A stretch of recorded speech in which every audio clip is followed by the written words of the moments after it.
How you doing? Welcome to Film and Theater, everybody. Welcome to Comedy Clash, TGIF, Friday night. Thank you for joining us. So excited to be here with you. My goodness. I hope you're all having a good time. We have an amazing lineup of shows for you this evening. We've got Comedy Clash coming right to your face, into your homes and onto your couches. And we've got Quarantine Roadshow following that up. The amazing antique online antique appraisal show. The one that you never knew you needed, but you do.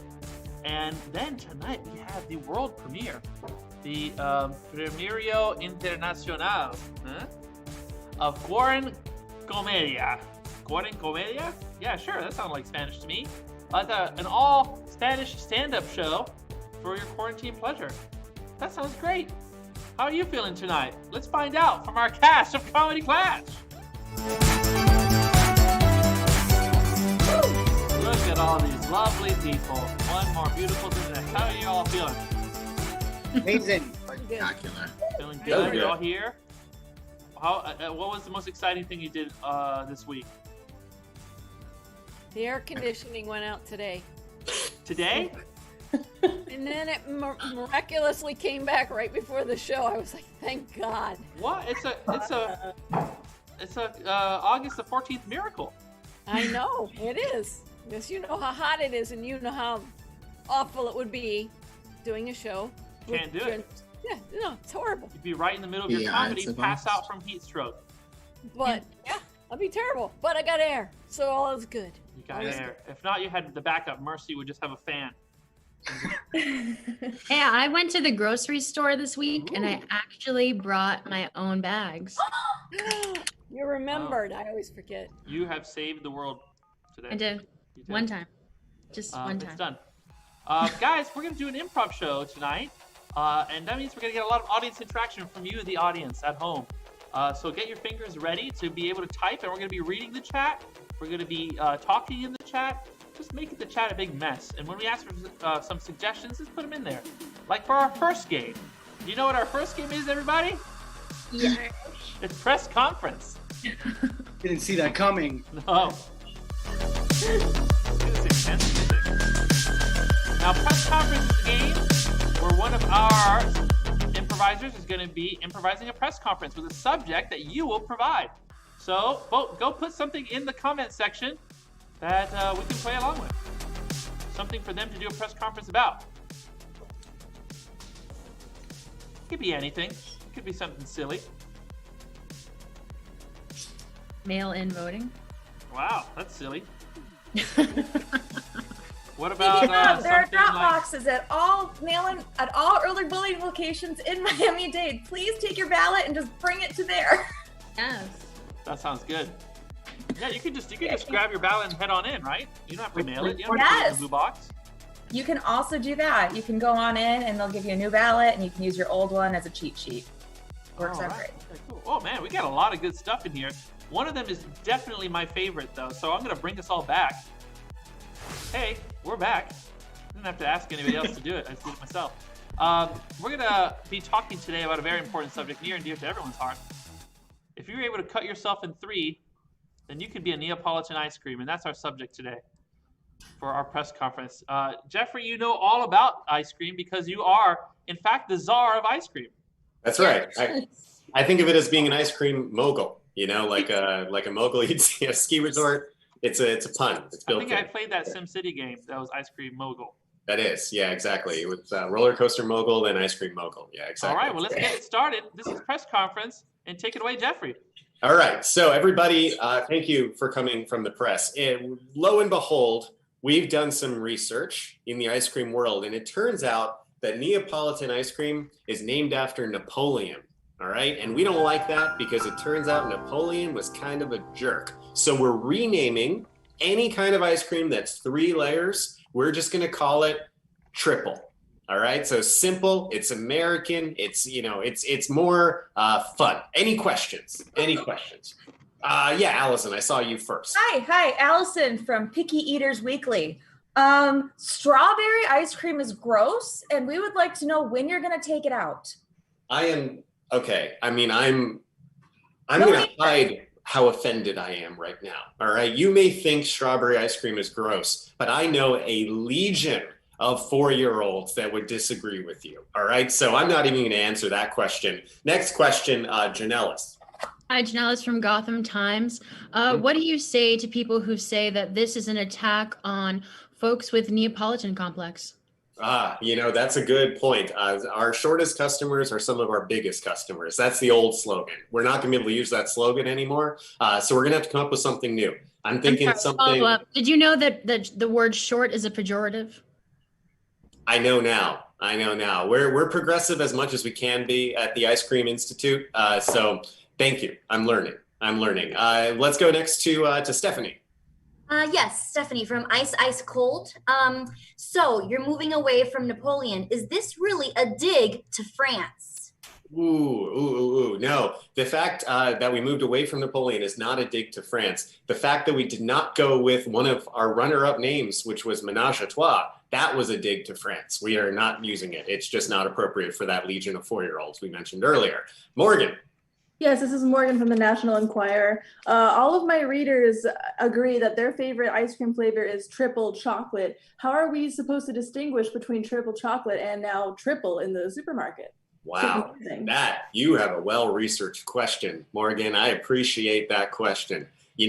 That was the thing we were all worried about. Turns out one of them has the word chocolate in it. So in our research groups, people weren't confused. And in fact, if they buy the wrong one, it just means they go back and buy the right one later. More ice cream sales. It works out great for everyone. Al. Yes, I'm Al from Dippin' Dots Daily.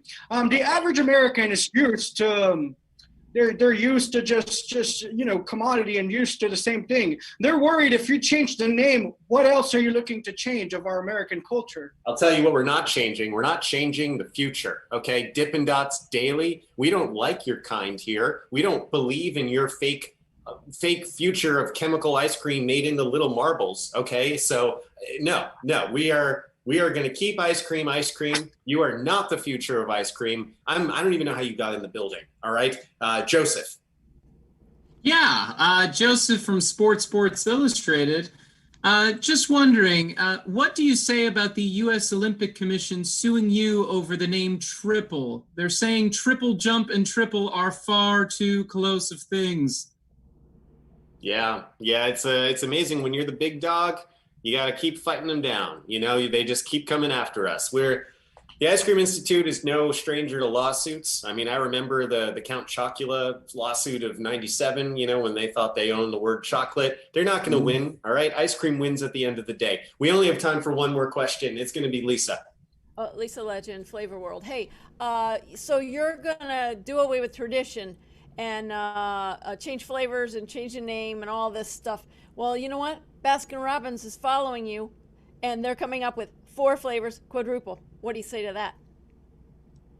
4 flavors? They're doing a quadruple? Where'd you get that information? Yeah, quadruple. Well, all right, I have to end this press conference right now. Guys, we got a problem. All right, thank you, everybody. We'll see you later. All right, have a good day. Give it up for Jeffrey, everybody. Wonderful job. He knows a thing or two about his creams. Let's play our next game, and that is Objection. Now, Objection is our courtroom drama. We need something to debate, so please put in the chat something to debate. Neapolitan ice cream, that came from Victoria Haig. She's the best. And there's no prizes for giving suggestions, but you get to be a part of the show. And isn't that a gift in itself? Let's see what we got in the chat now. Oh, now we're talking.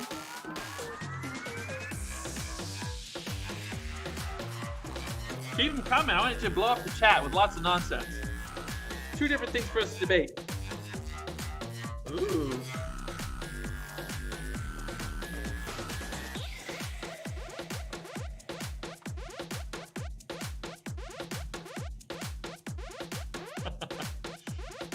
All right. Okay, I think we're ready to come on back. Let's do it. Hey, everybody. How's it going? Good to see you. We're ready to play a game of Objection. But for that, I would be remiss if I didn't have my all-time trusty bailiff, Lisa Legend. Come on out, Lisa. Boom. Here to protect you. How you doing? Here to protect and serve. Yes, protect and serve. That is my job. Very good. In this club. All righty. And do you know what we're going to be debating today? I haven't said it yet. Do you have a guess? Strawberry versus chocolate. I don't. You still got a press conference on the mind. Snap out of it. Ice cream. Yeah. It's going to be the alternative pet. And I'll leave it at that. Let's bring in our counselors for this next game. Who do we got? We've got Allison and Joseph and Morgan and Al. There they are. We're going to be, everybody has cats and dogs, but we forget about the other categories of pets, and they're just as important.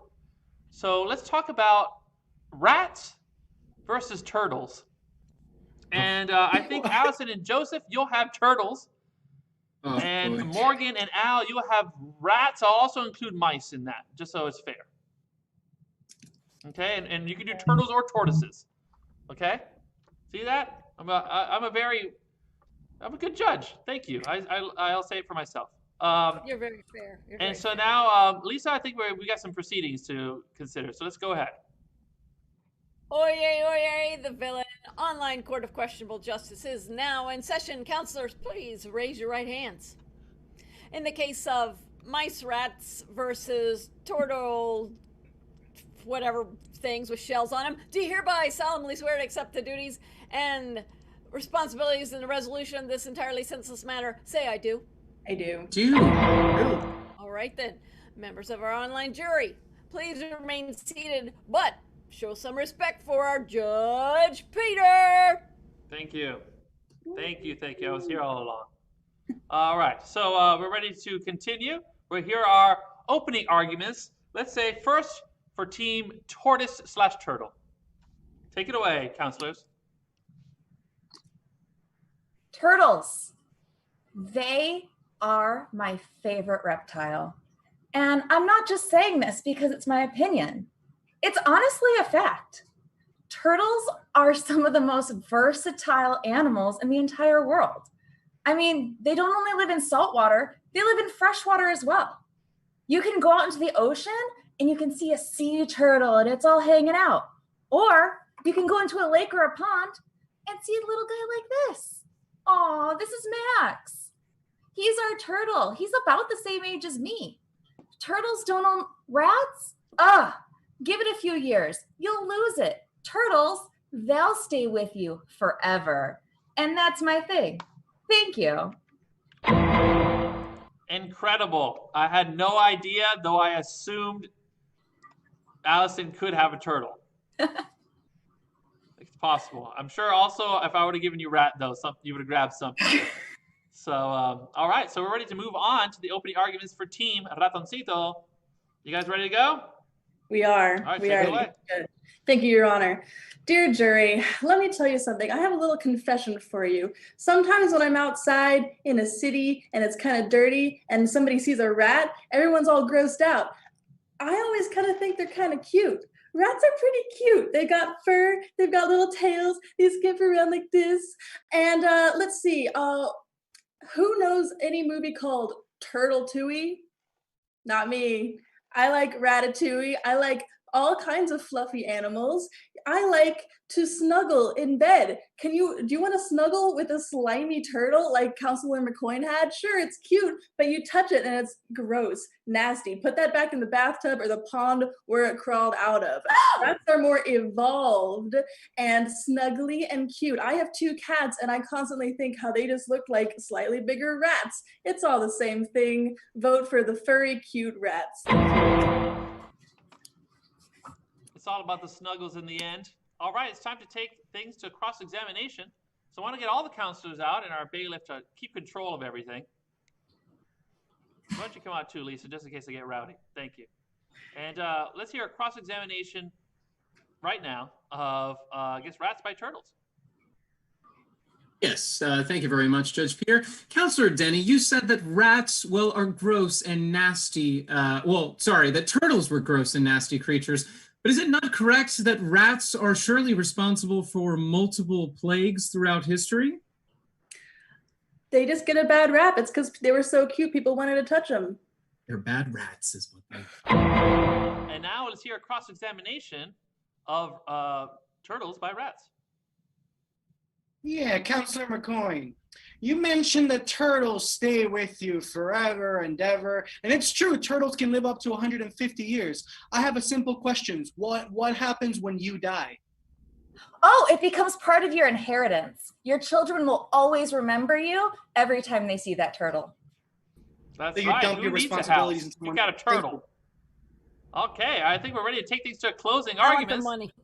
Well, what was that, Lisa? I want the money. The money's in the turtle. All right, let's do it. Let's hear closing arguments for Team Turtle. Turtle power. Yes, thank you very much, Peter. I like turtles. I like turtles. Those were the words spoken by the great Jonathan. Well, turtles are the most, memorific thing that you could possibly find. There would be no other reason but the cutest turtle to make into such a grand meme. Further along, though, we can absolutely trace the human evolution as well as animal evolution in our kingdom to the research that the great Charles Darwin did on the islands of Galapagos, studying ancient tortoises. If it were not for their long necks, we would not be able to, know where we come from, how we materialize into these walking, stupid things that we are. And, of course, how did Tom Hanks, rescue himself off the island of Castaway and get back home to Rita Wilson? Well, he did it by braiding some seaweed on the backs of multiple sea turtles, and he got his ass off that island. So, for turtles, vote for Master Splinter, and vote for Leonardo, Michelangelo, Donatello, and the good old Raphael. Thank you very much. All right, beautiful work there. I'm glad you got the Italian masters in there. Now it's time to hear closing arguments for Team Rat. Come on out. Thank you so much, Judge. Your hair looks incredible tonight, and yours as well, Miss Denny. Listen, I'm not here. I don't have a rat. I don't have a fancy little mouse. I don't have a hamster. I don't have to show you that. But you know what? I don't have to show you what a rat is. We all know what rats are. Rats have been with us since the beginning of time. When our ancestors came into all parts of the world, the rats were in those ships with them. Yeah, sure, they brought plagues, but they also brought hope of a better future. They brought hopes of a better life, just like our ancestors did when they went all over the world to the Americas, when they colonized South America. Wherever they went, the rats were there. And you know what rats didn't do? Colonize a country. Okay, so you're asking too much of a rat to not only be this perfect, cute, little cuddly thing, but not acknowledge the fact that rats are not problematic at all. And we always seem to forget that rats have dreams and hopes. They're actually extremely affectionate as well, and they take care of each other, just like us people should. So we need to take a message from the rats. Thank you. Wonderful job. All righty. Let's hear. Take things to a vote. Everybody come on out. What are you waiting for? It's time for some justice. They're being slow like turtles. Oh. He's actually really fast. I've lost all right. him. You know, I loved it when Al said that, so they had a couple plagues. So what? You know? Can we put that behind us? Humans are a plague. Not the only Humans are a animal. plague. You're right. So it's up to you now, my wonderful audience, to take things to a vote. Can you explain it for him, Lisa? Ladies and gentlemen of our online jury, it's time for you to deliberate. You must decide between rats or turtles. And you're going to do this by dropping in the chat the team that you think presented the best case.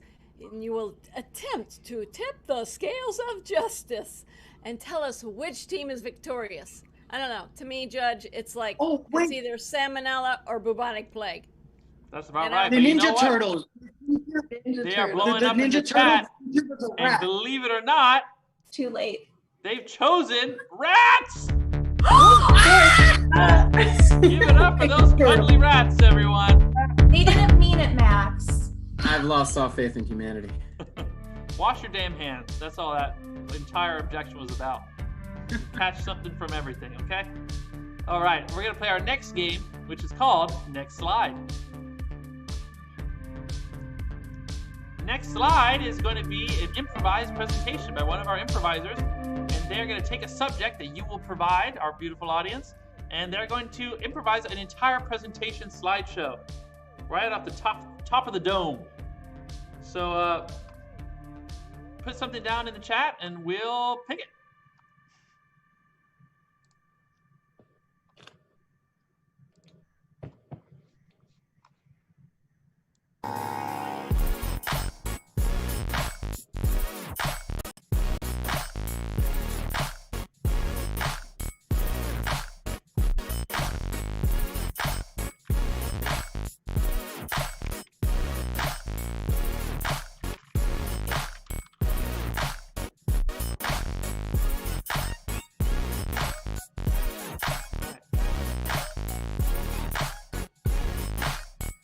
Okie dokie, I think we're ready to come back. So let's come on back. Let's do it. All right, this next game is called Next Slide. For that, I'm gonna need somebody who knows a thing or two about yapping without knowing what they're talking about. Janelle Santos, come on out. Now, Janelle is the perfect person for this game because she knows just about everything. Isn't that right, Janelle? Yeah. Just ask her. Mm-hmm. And so you're going to be improvising a presentation today about a subject very near and dear to my heart, which is plastic surgery. Oh my God. All right, so I'll give you a second to get your presentation all warmed up. And we'll get started. Let me get that presentation out. No, that's not it. Here we go. Let's try it again. Dearly beloved, we have gathered here today to get through this thing called a PowerPoint presentation. This is the start of the presentation, but we're going to talk about the final end. Plastic surgery. That's right. If you're tired of jiggling in places that you never expected to jiggle, it is well within your rights to take the right steps to change your life, to make it what you see fit. And it starts today. It starts now. It starts with your initiative to be yourself. Sometimes people want to put a helmet on us. They want to box us into one idea or another. But we really do mold and shape our lives. And with the advancements in plastic surgery, we can do them in such a minimally invasive way. You will have the pleasure of being totally sedated. You'll have the selection, hydrocodone, oxycodone, and when you look into your doctor's eyes right before you fall asleep, you'll be comforted by a mask that keeps you safe from COVID-19. As you stare into the eyes of the fantasies that come before you, once you take those magnificent pills, you'll be hooked. But you'll be hooked on your new life. That's right. When you come out of your medically induced coma, you'll be a new flower, reborn. As Tupac Shakur once said, the rose that grew from concrete, and all the people that you knew back in high school will have to bite their tongues. No more bullies in the town coming and telling you how you should look. No, you will own your narrative. You will own your presentation. And plastic surgery can be the route towards becoming an ice cold bitch. That's right. If we were all more ice cold bitches, then nobody could mess with us. Look at me. My heart is made out of pure stone. And when I traveled to Asia and ninjas came after me, they couldn't even touch me. I was so ice cold. But that's neither here nor there, because liberation, the right to bear arms, and being around your own bears is what America should really be like. That's what should truly be written on the Constitution, not some jibber jabber. But we all want more cock in our lives. We all want to lay back on the grass and just let the cocks come to us, because that's what true self-esteem is all about. And when you finally tap into your brain power, the brain that tells you that anything is possible, you'll sign off on that financing check and get that arm surgery. And you will get that double chin surgery. And can I get an amen? Job. What a beautiful presentation. If you're not inspired by that.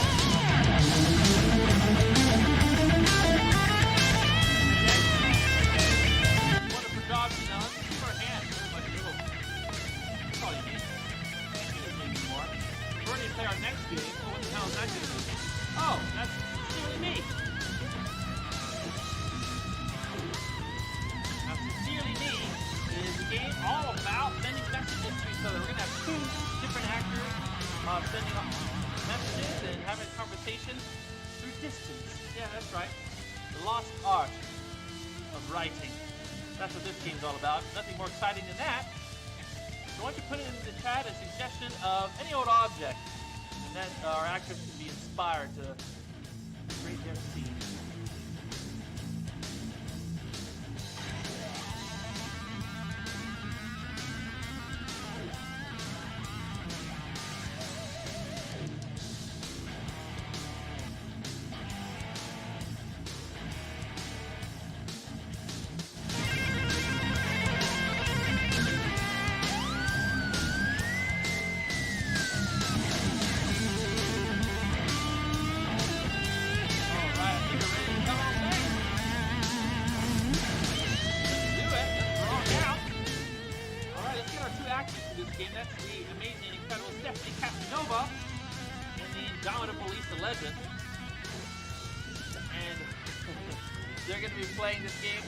Of long-distance messages called Sincerely Me, and I tried to pick a provocative subject to inspire you, and that is leather helmet. Sure, the mind reels with possibilities. I'll get out of your way and take it away. Sincerely Me.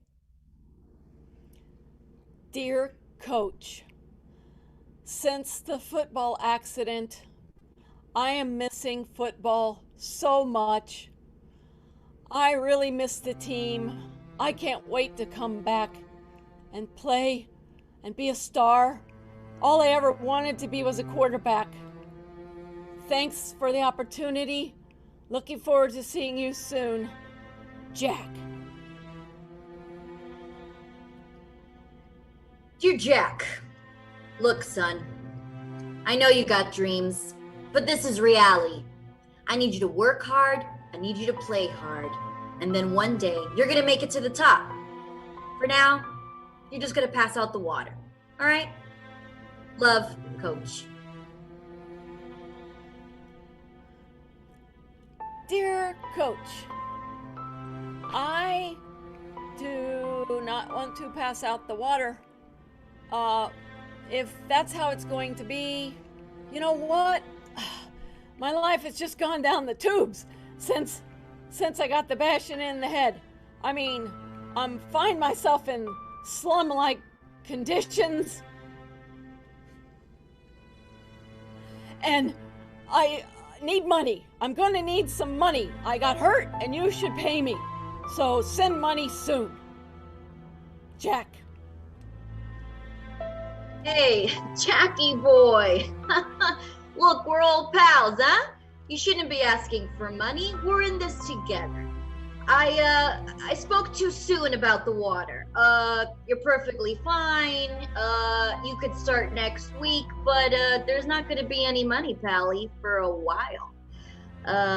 Best wishes, Coach. Okay. Truth be told, I could care less about the sport. I got into it because it was the only thing I was good at in high school, and you picked me up for college ball, and I went for the money because you promised me the dames, the car, the star football spot, and money. Okay, you said money would follow, and that is what I want, is money. Tired of these slummy conditions. Jack. Jackie boy, look. You know, sure, on the surface, the money's great, the babes are great. That's why we all get into it. But take it from me, I've been in the biz for a while, and it fades. All right, you're gonna need some pride. You're gonna need some stories, and don't worry about the money. All right, the money. Look, Jack, I'm in trouble. I don't have any money. That's the truth. My wife is leaving me. I'm in trouble too. Love, Coach. Your love disgusts me. Yes, you are in trouble. And you know what? I'm going to join all the other boys when I talk to the prosecutor in reporting you for all those times you watched us in the shower. You know what, Coach? I don't need the money. I don't need you. And I don't need football. I got my pride. And I'm going forward, and I'll make it without you. You can't see this, but...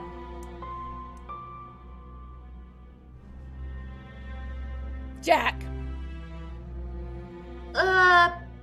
Look, Jack, this is, making me uncomfortable. I don't know what you're talking about in the shower. I mean, I'm there to support the boys, okay? That's what I'm there to do. I'm there to coach.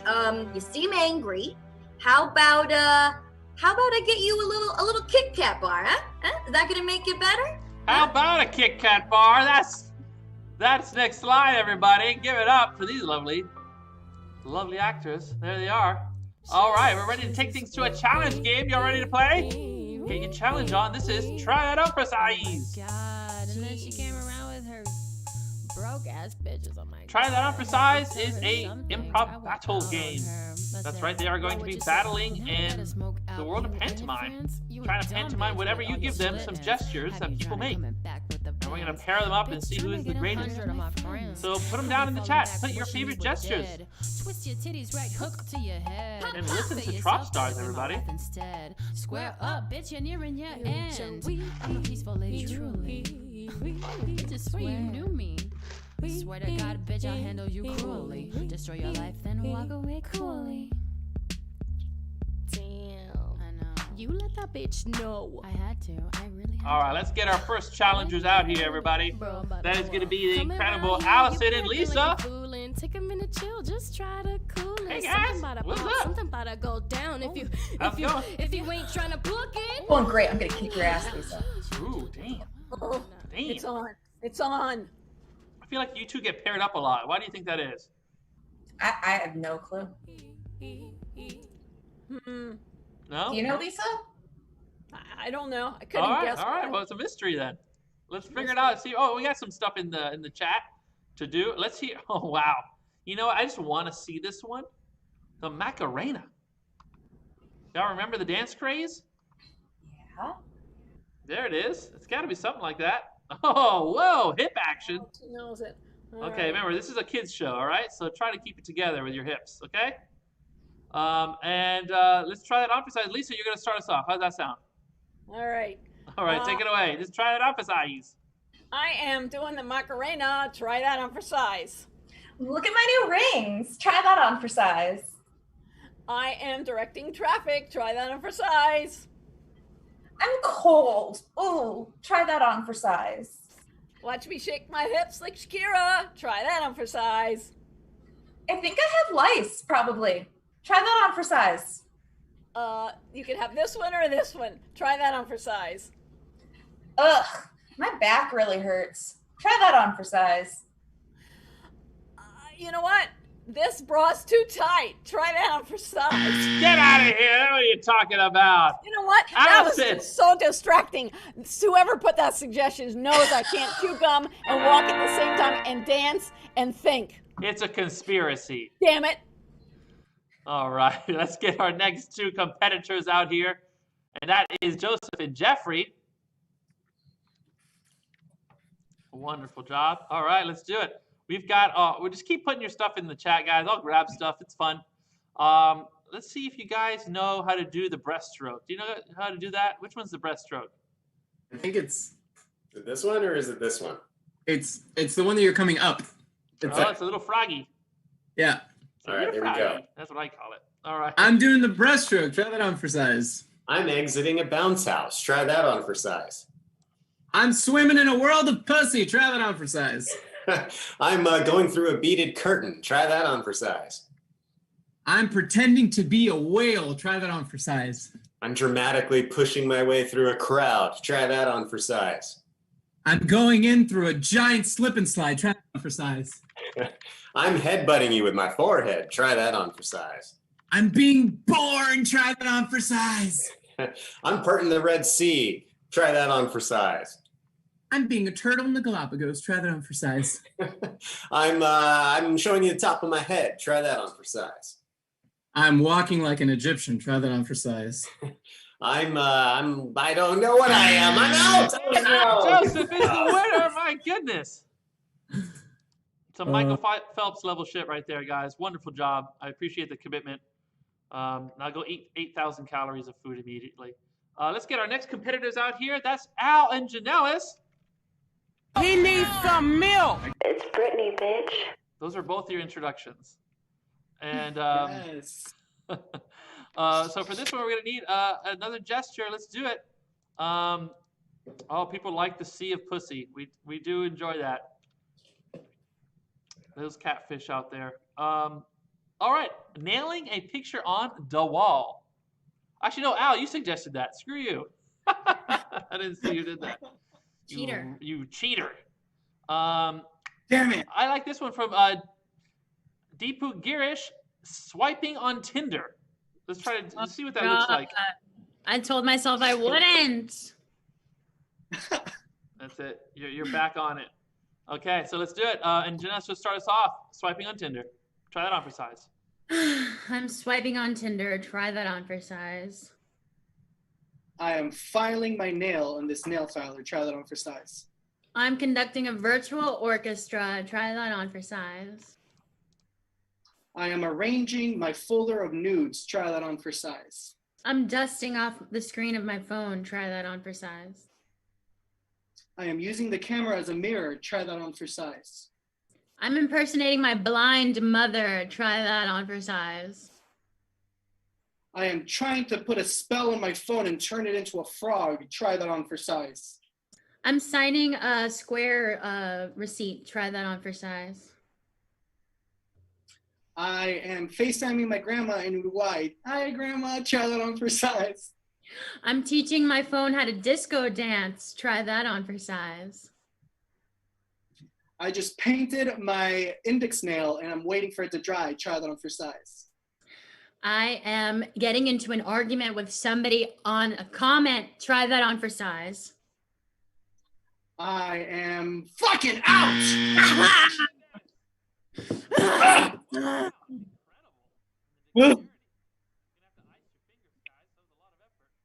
My fingers. Let's bring back our final round. Who's that going to be? Morgan and Stephanie, come on out. Goodness, here we are, everybody. We need a new suggestion for this one. What's it going to be? Oh, I like this. Well, no.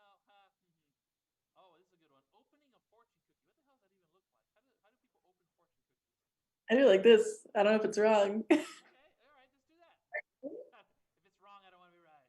You'll start us off, Morgan, and try it on for size. I'm opening a fortune cookie. Try that on for size. I'm breaking a dick in half. Try that on for size. I'm cracking an egg. Try that on for size.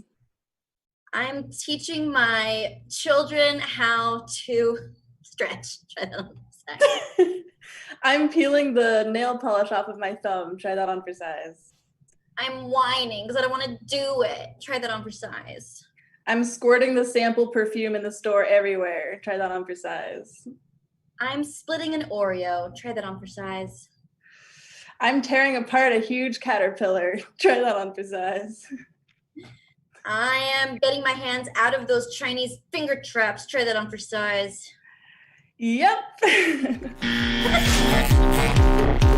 you're the winner! You did it!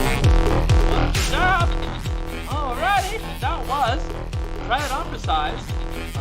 All of the actors who won that round will be rewarded with tickets to our 5-year anniversary show tomorrow. Oh my goodness, did you know? We're celebrating 5 years. That means that we're just old enough to drive a car, I think.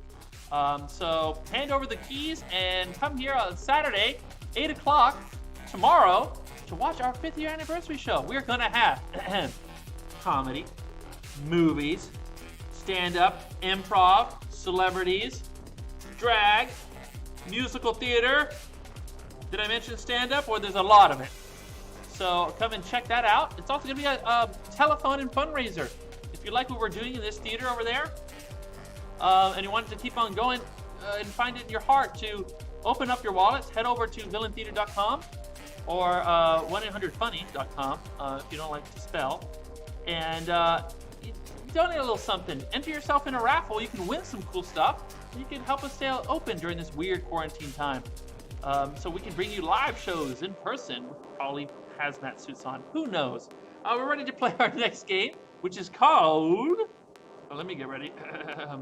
What's it called? What's this game called? Who even knows? It's called Late Excuse, if I could find this damn thing. Late Excuse. Late Excuse is a guessing game that one of our coworkers has gotten late to work, and they need 3 excuses to get past the boss and not get fired. So please put your excuses in the chat, and we are going to get this game started as soon as we can.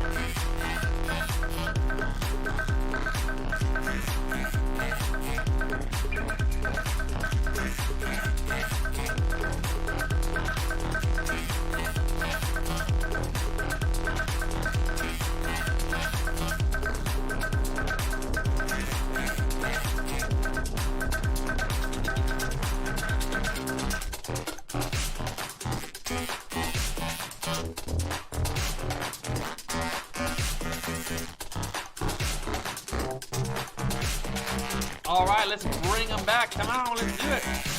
Let's get ready to play Late Excuse. And for that, I'm going to need, my 2 employees. Let's get Lisa and Morgan. Come on out.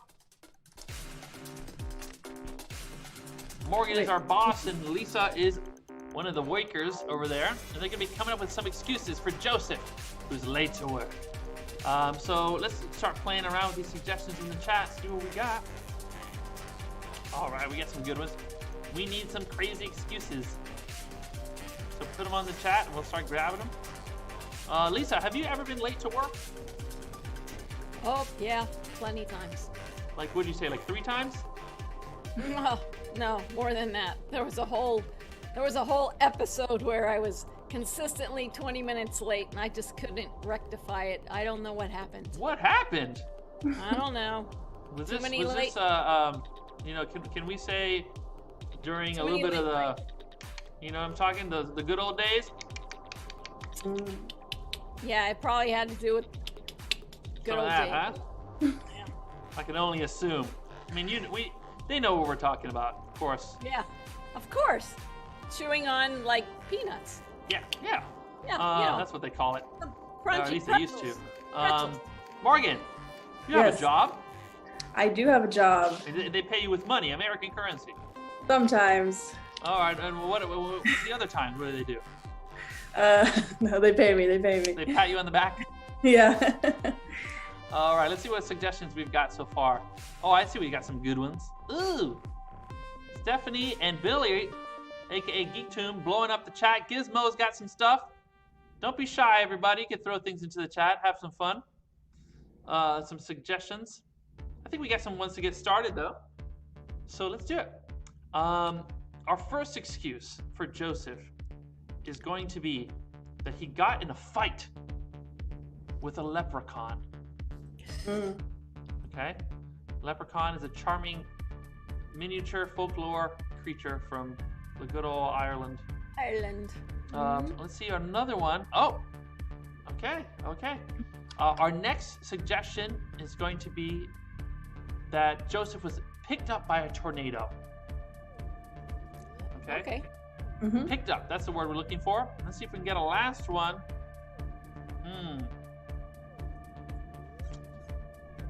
Oh. Oh, I love that one, Gizmo. Let's see what else we got. Oh, okay. All right. I'm going to modify this one, Gizmo, because I like it. Just so it sounds a little different than the other ones. Let's do it. So let's get our final suggestion is going to be that he was saved by Spider-Man, as played by Tobey Maguire. So not by any Spider-Man, but Tobey Maguire's Spider-Man. Oh no. Okay? It's Okay. gonna be easy. So let's do a quick recap. What was the first one? You got in a fight with a leprechaun. All right, and what was the second excuse? You got picked up by a tornado. All right, the last one was? You got saved by Spider-Man, played by Tobey Maguire. Exactly. Tobey Maguire, no. That's Okay. right. Aged out Spider-Man as he's known. Okay, cool. So we are going to need to bring back Joseph. Thank you for those amazing suggestions, Billy and Gizmo and Stephanie. And yeah, we're ready to play Late Excuse. Come on back, Joseph.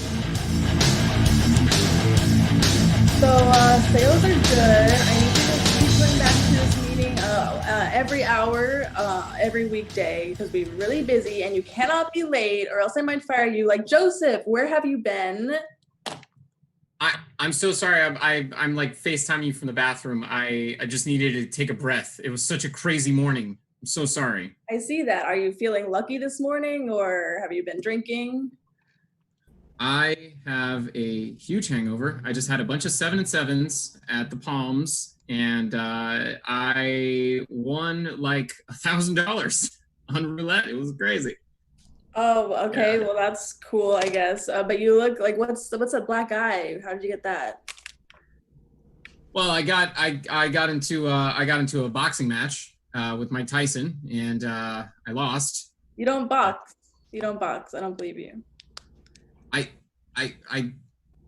fight. I do Muay Thai or Okay. karate. You do fight. Who did you get in a fight with? I got into a fight with a chimp, with a gorilla. It was Oh. huge. It's so big. Gorillas are big. You have like bruises on your knee. I think it was somebody a lot smaller. Okay. I'm gonna admit it because I'm so embarrassed. Okay, but please don't tell anyone, Morgan. All right? Okay. I got into a fight with a leprechaun. Oh, that little leprechaun again. I hate him. You know, Yeah. You said that last week though. Why are you late today? Well, I'm late. I just got so turned around this morning. You know, I was doing some magic with a blender. What? You're gonna go see the Wizard of Oz? What? Yeah, I found myself just stuck in a freaking tornado. Okay, I know they're not super common. What? Like stuck in a tornado, or? I got swept up in a tornado, Morgan. Swept up? Yeah. Hey, Lisa. Yeah.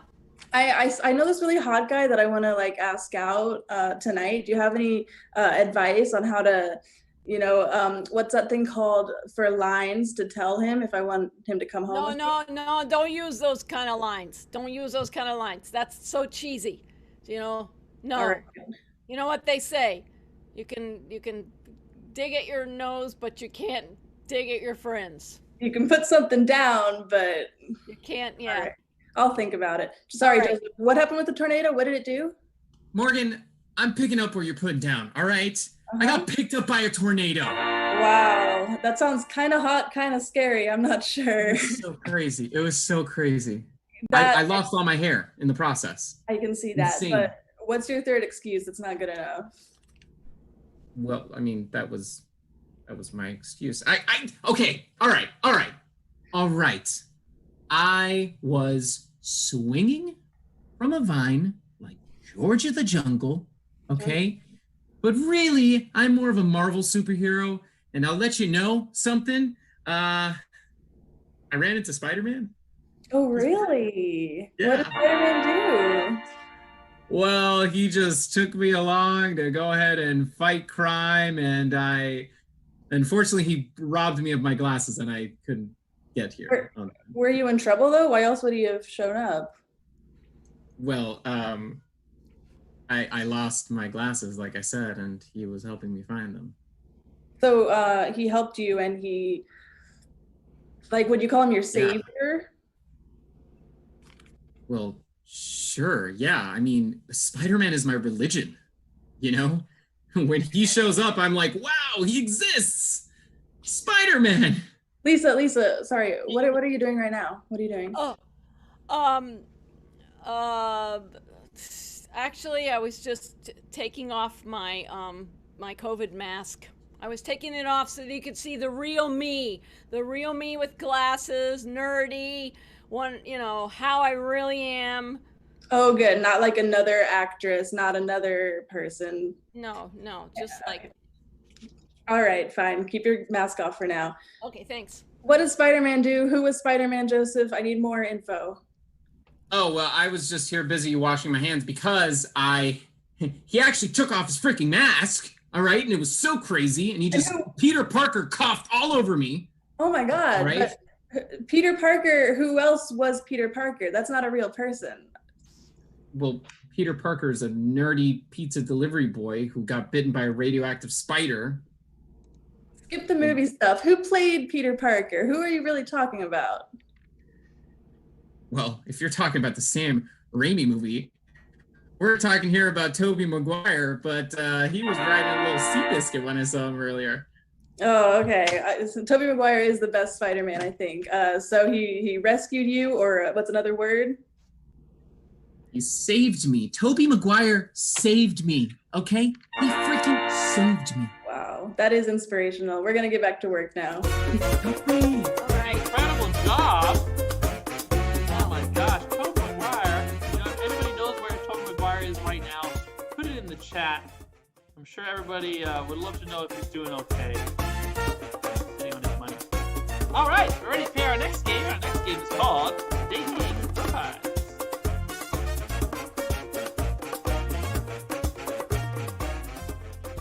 Dating Profiles is a quick fire pickup line game, and we need some suggestions of everyday objects, not sexy objects, so we can turn them into pickup lines on a dating profile.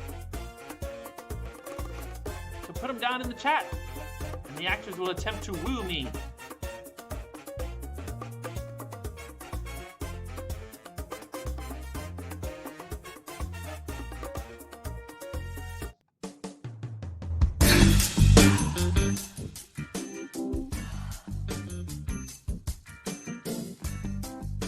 Hey there. How are you feeling tonight? Feeling good? Feeling warm? Feeling in love? We're gonna play a game called Dating Profiles, and I need your unsexy objects so that we can turn them into sexy dating profile pickup lines. So let's check them out. Let's see what we got here on the chat. Okay, all right. Let's see what we got. All right, I see some good stuff. Our first dating profile is going to be egg salad. Wow. Now, I know I said not sexy objects, but we're starting off pretty sexy to me with egg salad. So let's see who we got. How about you, Jeffrey? Come on up. Oh yeah. See, I like my lovers like I like my egg salad. Smashed. Ooh. Very nice. All right, let's hear a pickup line now from Al. Come on out, Al. Oh. Hey, Pinky. I like my lovers how I like my egg salads. They make a Oh, goodness. sound. Don't ask Ben Shapiro what that's about. He wouldn't know. Let's get Allison. I like my lovers like I like my egg salad, left in the sun for hours on end. Ooh, that's gonna be funky. All right, let's get Lisa Legend. I like my lovers like I like my egg salad. Fluffy. Aw, that's so cute. Let's get Joseph. Dating me is going to be like dating a good old fresh egg salad. I'm real cold. Ooh, No. very nice. And our last one for this round is Stephanie Casanova. I like my lovers like I like my egg salad. Clumpy and a little stinky. Pussy! Okay, not so bad. That's a good first round, everybody. Let's get another suggestion from the old chat. Oh, I like this one from Joe Reyes. Spanx. Very sexy thing, some Spanx. Here, let me put her down. Spanx it is. Lisa Legend, come on out. I like my lovers like I like my Spanx, wrapped around me real tight. Woo! That's nice. Let's hear from Allison. I like my lovers like I like my Spanx, holding in all the heat. Oh, damn. That could get too hot. Stephanie.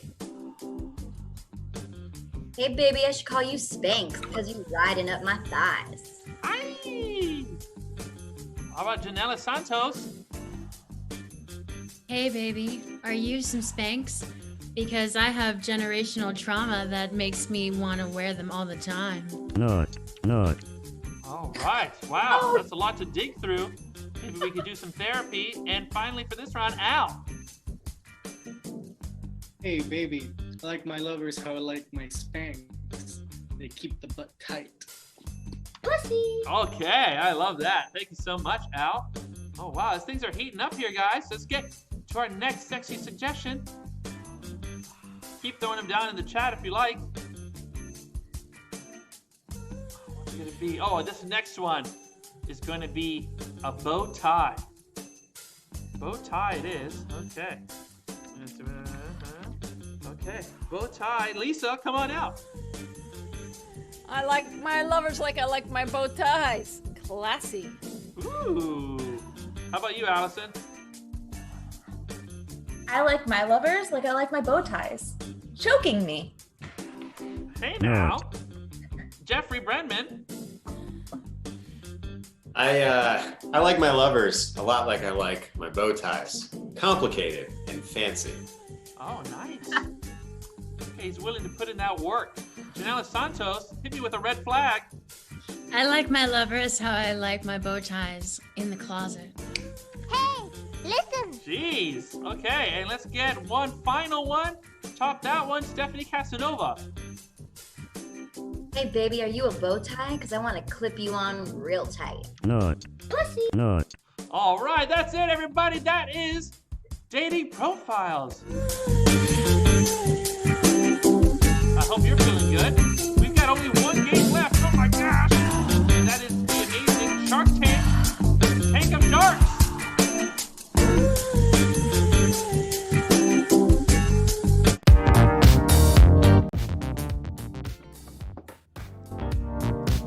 Tank of Sharks is our entrepreneurial guessing game. And we need a whole lot of suggestions and help from you guys, our amazing audience. Thank you so much for playing along with us.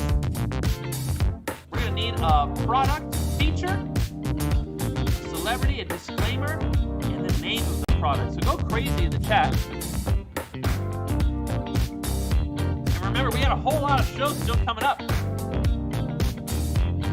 So just get warmed up now.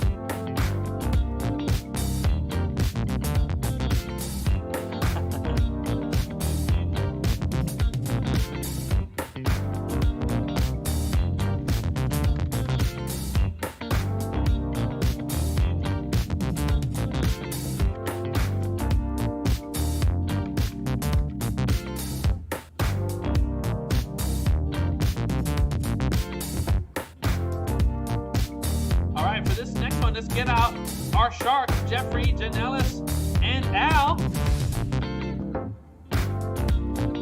Jeffrey is our entrepreneur. Oopsie. We're going to get Allison instead. There you are. Always ready. Okay. Y'all fancy yourselves investors, huh? What was the last thing you invested in, Al? I invested in a headshot of myself, which happens to be a selfie to remind me I'm not as ugly without my beard. Oh my goodness. It just sits there staring it's at like me. a portrait of Dorian Gray. That's it. And Janelis, what is a money-saving tip that you use? I like to buy in bulk. She likes it thick. And Allison, how can you save a penny? Oh, just put it in your bra. You won't lose it. That's right. As long as you're not allergic to copper, I assume. Yeah, they're barely copper anymore anyway. That's true. That's true. Who knows what the hell they're made out of? Probably something poisonous. All right, let's see if we got some suggestions. Can only assume. Oh, we got a whole bunch of stuff. Oh my goodness. This is wonderful. Okay, so we've got, again, a product feature. That's our first thing. What the hell does this thing do? In fact. And it makes your enemies fart. Oh, man. Oh, yeah. Oh, yeah. We all want to be able to do that. And now our celebrity, I think, Al, you have that one. Mm-hmm. Our celebrity is very, very topical, Kamala Harris. Ooh, okay. I hope you've been staying on top of the news. I've heard of her. Okay. You know her. And now finally, the product disclaimer, something that is not so good about this product. Oh gosh. It kills all of your houseplants. Where's So all the use oxygen sparingly going? or only when you really got to. Okay? All right, so let's do a quick recap of all of those things. What is the feature, Jan? Makes your enemies fart. And what is a celebrity, Al? Kamala. Okay. And what is the disclaimer? It kills all your houseplants. Yeah, so I guess use it outdoors? Do you think you can kill it from a distance? Who knows? I guess we'll find out. And let's bring in an entrepreneur. The businessman. That would be his wrestling name. Jeffrey Bradman, come on in.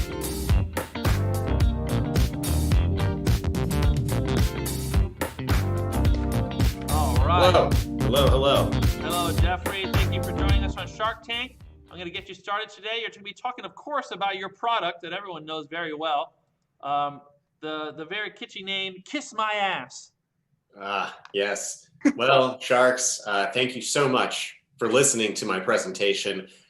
Kiss My Ass is really a product that we believe is bringing a little bit of light into the world. We know that the world is going through some dark times, and so why not shine a little light on it, you know? Kiss My Ass, it's the start of a revolution. I just want to open it up now to see if you have any questions. Hey, Jeffrey. I'm extremely excited about this product. I absolutely love the name that you've chosen. Thank you. For someone like me, you know, I'm very, very, very, very, very famous.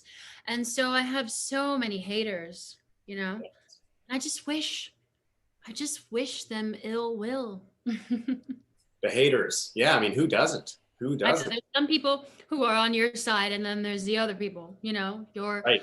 mortal Enemies. You're talking about your enemies. Right. Exactly. If only my enemies could not control their own flatulence. I mean, this product Well, just that's the beautiful thing. That's the beautiful thing about Kiss My Ass, right? We're bringing light into the world. We're also bringing scent, right? And Schadenfreude, right? With a word I never know how to say. You're going to make your enemies fart uncontrollably with this product. It's an amazing thing. Yeah, I absolutely love this product. I'd love to make you a deal at the end. All No right. further questions. Sounds good. Any other questions? Yes. Hi, Jeffrey. Hi. Hi. This is lovely, the lesson and everything.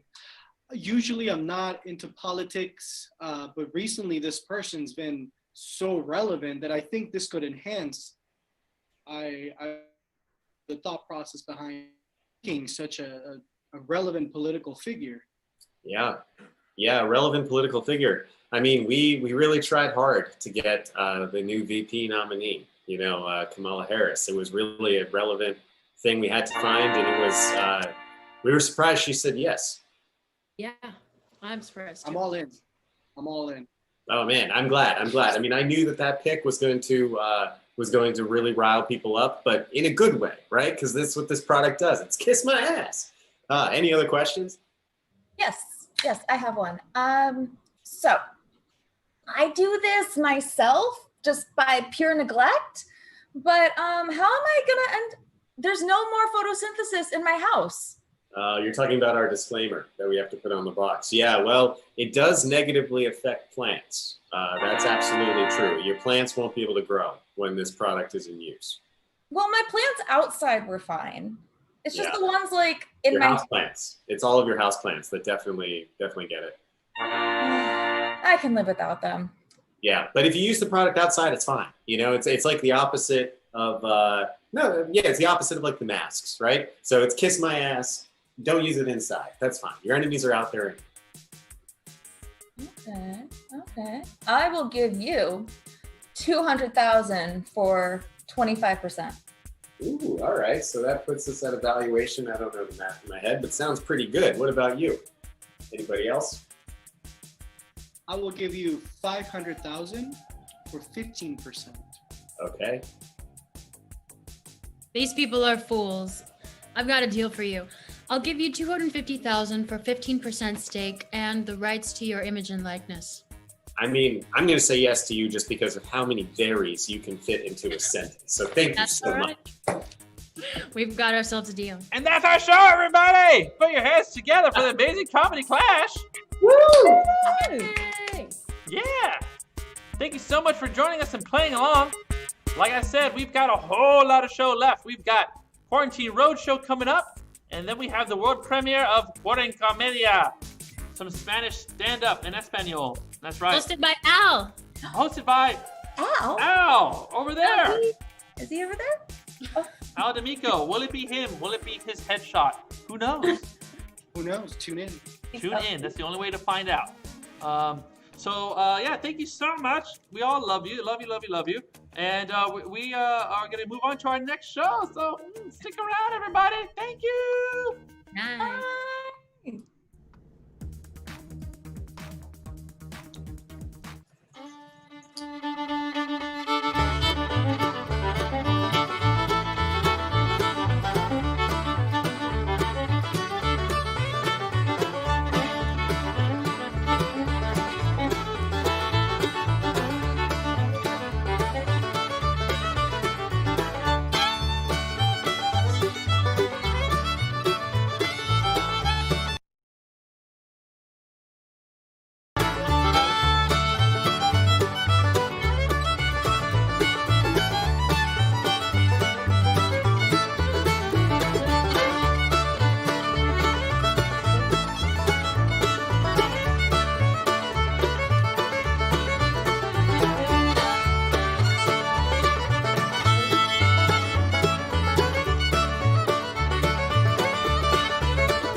What do you have for me?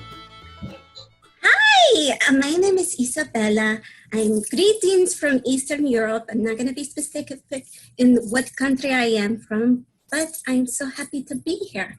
Now, what I have for you is this little baby here. It's a puppet, a finger puppet. Yay! Listen, now, where I'm from, we preserve our history. You see in the background? Now, I'm also, just to tell you, I want to put it out there, I'm in that TLC show called 90 Day Fiancé, and I'm going to get married pretty soon, and I got to get rid of this shit. Now, here's the thing. My papa says, no, you cannot sell this to people, okay? Because we need to preserve our history. Once we sell it to someone else, it's invasion of privacy. But I don't give a damn. So I'm just gonna sell what I can. And for now, since I have to wait 40 plus members of my family to approve, right now I'm gonna start with this puppet. And she's gorgeous. She's been in our history, family history.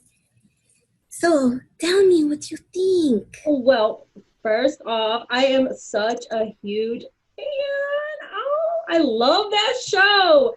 I really want to be on there, but I don't know if I have like enough confidence to do it. But well, anyways, back to what you were saying. That's really good for you. And it's super, super, super duper cute.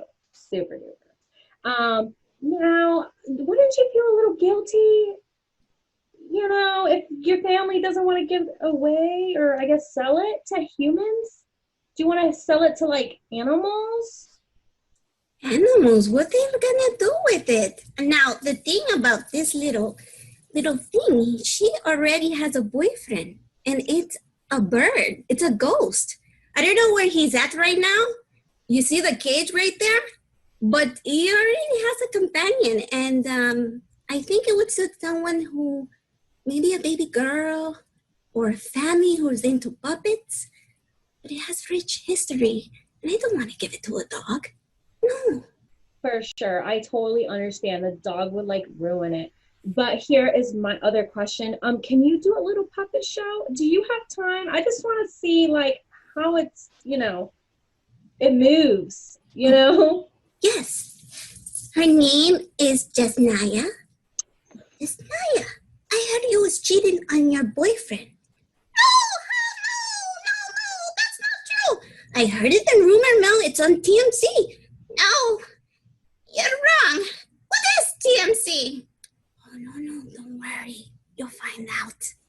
Yay! Oh my gosh, that was so good. I had to write that in my journal. Like, that is awesome. Yeah. So that was great. You should practice that a little bit more. I can see why you want to get rid of it because you're not really that good. That's okay. You've come to the right place. Kind of. So, anyways, yeah, let me just check that out a little bit. I see.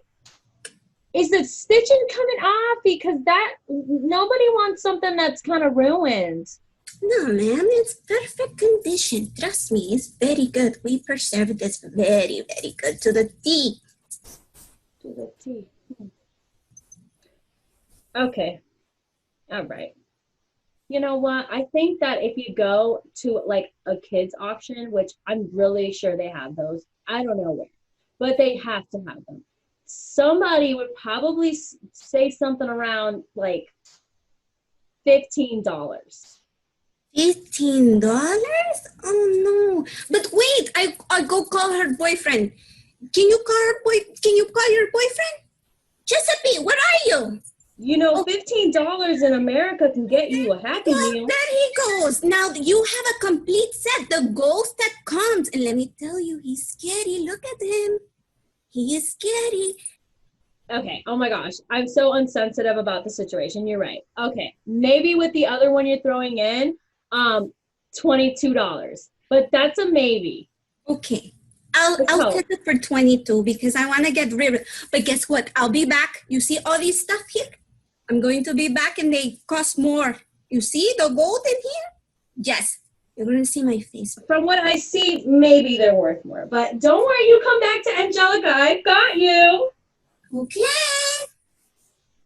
Like, oh my gosh, welcome to Angelica's Appraisers. What do you have for me?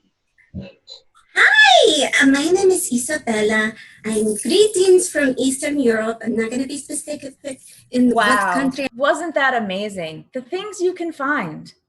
Now, just like every other show, we need money to keep going. And here at PBS, we've got prizes for you. If you want to join our PBS Pledge Drive, you could get F. Scott Fitzgerald's The Great Gatsby. The Great Gatsby. We know you didn't actually read it in high school when you were supposed to, so donate and get it today. Now, you cannot be lying when you tell your friends you know what they're talking about. The Great Gatsby, an American classic.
Hello.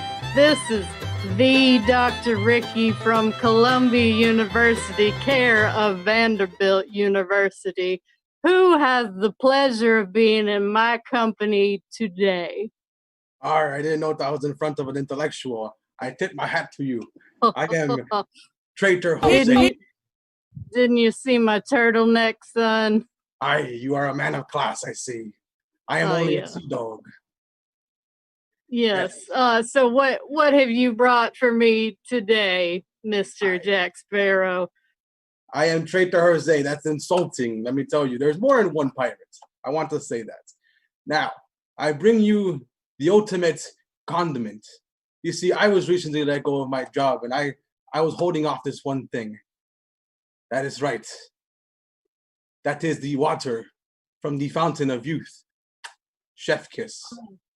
Oh my! Tell me, where did you obtain this, sir? Well, I was going through the 7 seas, the Persian, the Arctic, the Black Sea, and on my way on a little small island, I landed and said, "This is my land now." And then they gave me their greatest treasure, the fountain of youth's water, which, let me tell you, tastes amazing with potatoes. It's incredible what they can do with this. Wait. So you're telling me that you have possibly the most valuable liquid in the whole universe, and you putting it on potatoes? I mean, yes. I mean, I love a good starch. My doctor said does not eat so much rice, so I'm still eating potatoes. Look, I'm not gonna lie to you. I have a hand. I wanted pity. I just need you to get this off of me because I cannot eat this any longer. I need other people to enjoy the beauty of this. So, is it all replenishing, or have you eaten half of it on the potatoes already? No, as you see, I've only had about 4 droplets. And I was once a man of 100 years old, and now I am a young, maybe I'd say I look about 24, you see? So this island that you found it on, yes. Do you know where it is? No. We got lost. You see, we were going to Italy, and we were wrong. We did not look at the right maps. My first mate over here, Mr. Scruffles, does not know how to give directions. And we landed on this miraculous island where I found this. See, now I'm thinking that might have been a small island called Lagitas. It's about 500 kilometers off the coast of Fiji. It is near the Marianas Trench. Yes.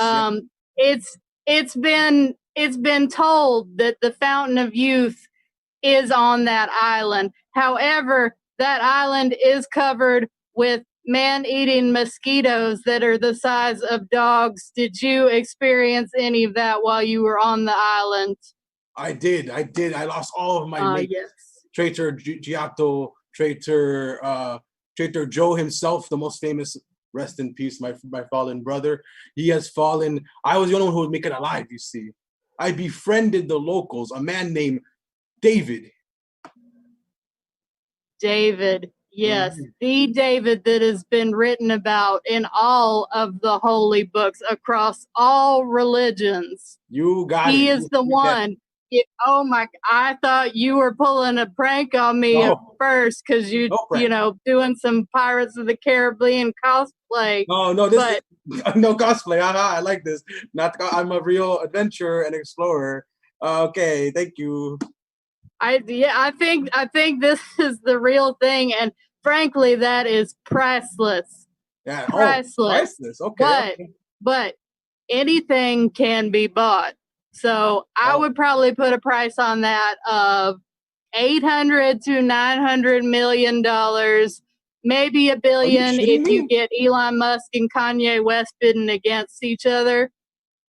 $1 billion or 900 million. Wait, sorry, I'm sorry. I gotta. 800 million to $1 billion, depending on who's bidding on it. I bet you Kanye West would pay a lot of money for that. How do I get his number? Do you have his number, Professor? he will come to you once this segment airs on the internet. My show is very famous. A lot of people watch my show, and Kanye will be in contact with you. I guarantee it. Yes, hello, Mr. Kanye. Yes. Hi, hello. Please buy my drink. I am not Kanye West. Surprise, surprise. Come on, guys, and donate to our PBS Pledge Drive. Just like all public TV, we don't actually have funding. So we need you to help us out. And if you become a Silver Pledge member today, you could get one of 2 embroidery hoops. Embroidery hoops. They're the best thing for crafting since the needle. A small hoop, a large hoop, there is a hoop for any size project that you're working on. Embroidery hoops. So cool, your mom's been into them since she was 12.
Hello again. I am still Dr. Ricky from Columbia via Vanderbilt University. Who has the pleasure of being with me today? Hi, it's me, David Foster Jenkins. I write essays and many very long-winded children's books. Oh yes, David, I've read some of your works. Thank you. I'm embarrassed, but thank you. Let's get to the. I'm familiar with your work, by the way. It's very illuminating, very elucidating. Thank you. But let's get to the chase. I figure it's my turn to let this go. Unfortunately, I don't have many friends. This is the fountain pen given to me by my mentor, and he used it to write many of his books. Oh my God, David. Tell everybody who your mentor is. My mentor is John Miller. He taught me to express the eroticism that is inside of every page. Oh my God. All right. For those of you who don't know, I'm going to enlighten you. John Miller is one of the greatest erotic authors of all time. He wrote the classic, "My breasts are the best and he wrote lots of poems. I'm not so good at reciting poetry, but My Breasts Are the Best is just a classic erotica literature. And I can't believe you're selling his pen. Like, that is, to me, that's priceless, but we can definitely put a price on it. Yes, I believe in this today's modern age, everything needs to be given a price or else it isn't real. Now, it is a refillable fountain pen, correct? That's right. I admit that the only ink that works with it, made from oils from trees in the Jamaica, are of course that is no longer in production, of course, as you know. So there are a limited number of masterpieces left to be written with this pen. In my work, I feel like I have written enough. Yes, the ink is from the Melaleuca species tree, which has recently gone extinct due to global warming. The southerner in me says it's not real, but the academic in me says, well, I guess so. But yes, how much ink do you think is left in there? Well, this is maybe enough for a short children's book, maybe about 700 pages. Okay. So not like Dr. Cat in the Hat, more like War and Peace. Well, however much I like the Cat in the Hat, it's very wonderful mainstream entertainment. I believe that today's children need to face the true existential dilemma of when you are second place in Fortnite and they get you with a sniper shot. That is so true. We need to get all of our children reading Albert Camus. Don't you agree with me, John? I agree. I think we've lost something when we stopped giving our kindergarteners copies of The Stranger and The Fall. That is so true. I feel like children should feel like they are in existential dread in Algeria at all times. But we're getting off on the wrong foot. So you think this pen has enough ink for 700 pages in it? Yes, I believe. And the ink, does it flow freely, or is it kind of like you got to go over and over and over and over it again for it to get a line out? It helps to shake it, mostly to generate ideas. But I like to lick it like that. And that helps. I just think about all the times that my mentor John Miller has done the same thing. Well, the licking is probably going to bring down the value some. The enzymes in your saliva, they don't interact with the Melaleuca species ink in the best way. It's going to shorten the life of the ink, but I understand, like, when it's dry and you're just scrubbing and scrubbing to get it out of there, you got to do what you got to do. However, there is urine from a certain species of bird, also from Jamaica. It's a bird that's related to the toucan. It kind of looks like the bird of paradise. The urine for that bird is actually the proper lubricant to get the ink flowing correctly. Oh, so that is wonderful to hear. And unfortunately, that bird is threatened. It's on the verge of extinction. It could have gone extinct while we've been talking. Who knows what goes on in Jamaica out there. I would say without the urine from the bird, that pen is probably going to net you $150,000 to $170,000 at auction. If that bird has not gone extinct and you can make a pilgrimage to Jamaica to obtain some of that urine, it'll go up to $190,000. I see. Thank you. It really is more for the sanity of my mind and for my millions of readers who just now are maybe turning off their live streams to watch this, to know that the value of good literature is still intact. It is, and it can still be intact for 700 more pages. I don't know what we're gonna do when that ink runs out. 700 pages. Wow. I cannot imagine how much ink that would be. But I can tell you how much graphite. Hi. We're with the PBS Pledge Drive, and, well, we're still looking for donations. If you want to become our orange level member, you can get a number 2 pencil. Number 2 pencils. They never let you down, except for when they break or won't erase properly. Number 2 pencils.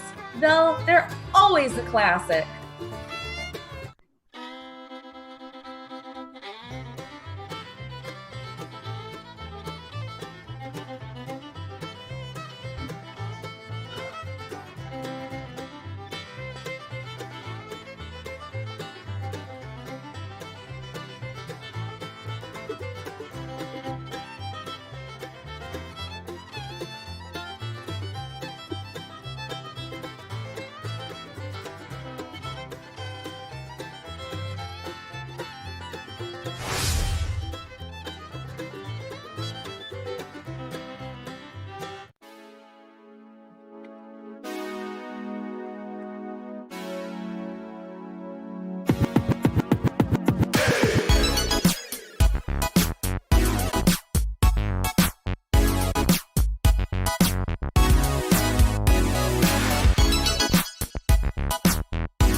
pantalla, pero sabemos que están ahí y les damos muchísimas gracias por acompañarnos al primer Quarencomedia. ¡Pam, pam, pam, pam! Y si son como mi mamá, probablemente pensaron que Quarencomedia era para comediantes de 40.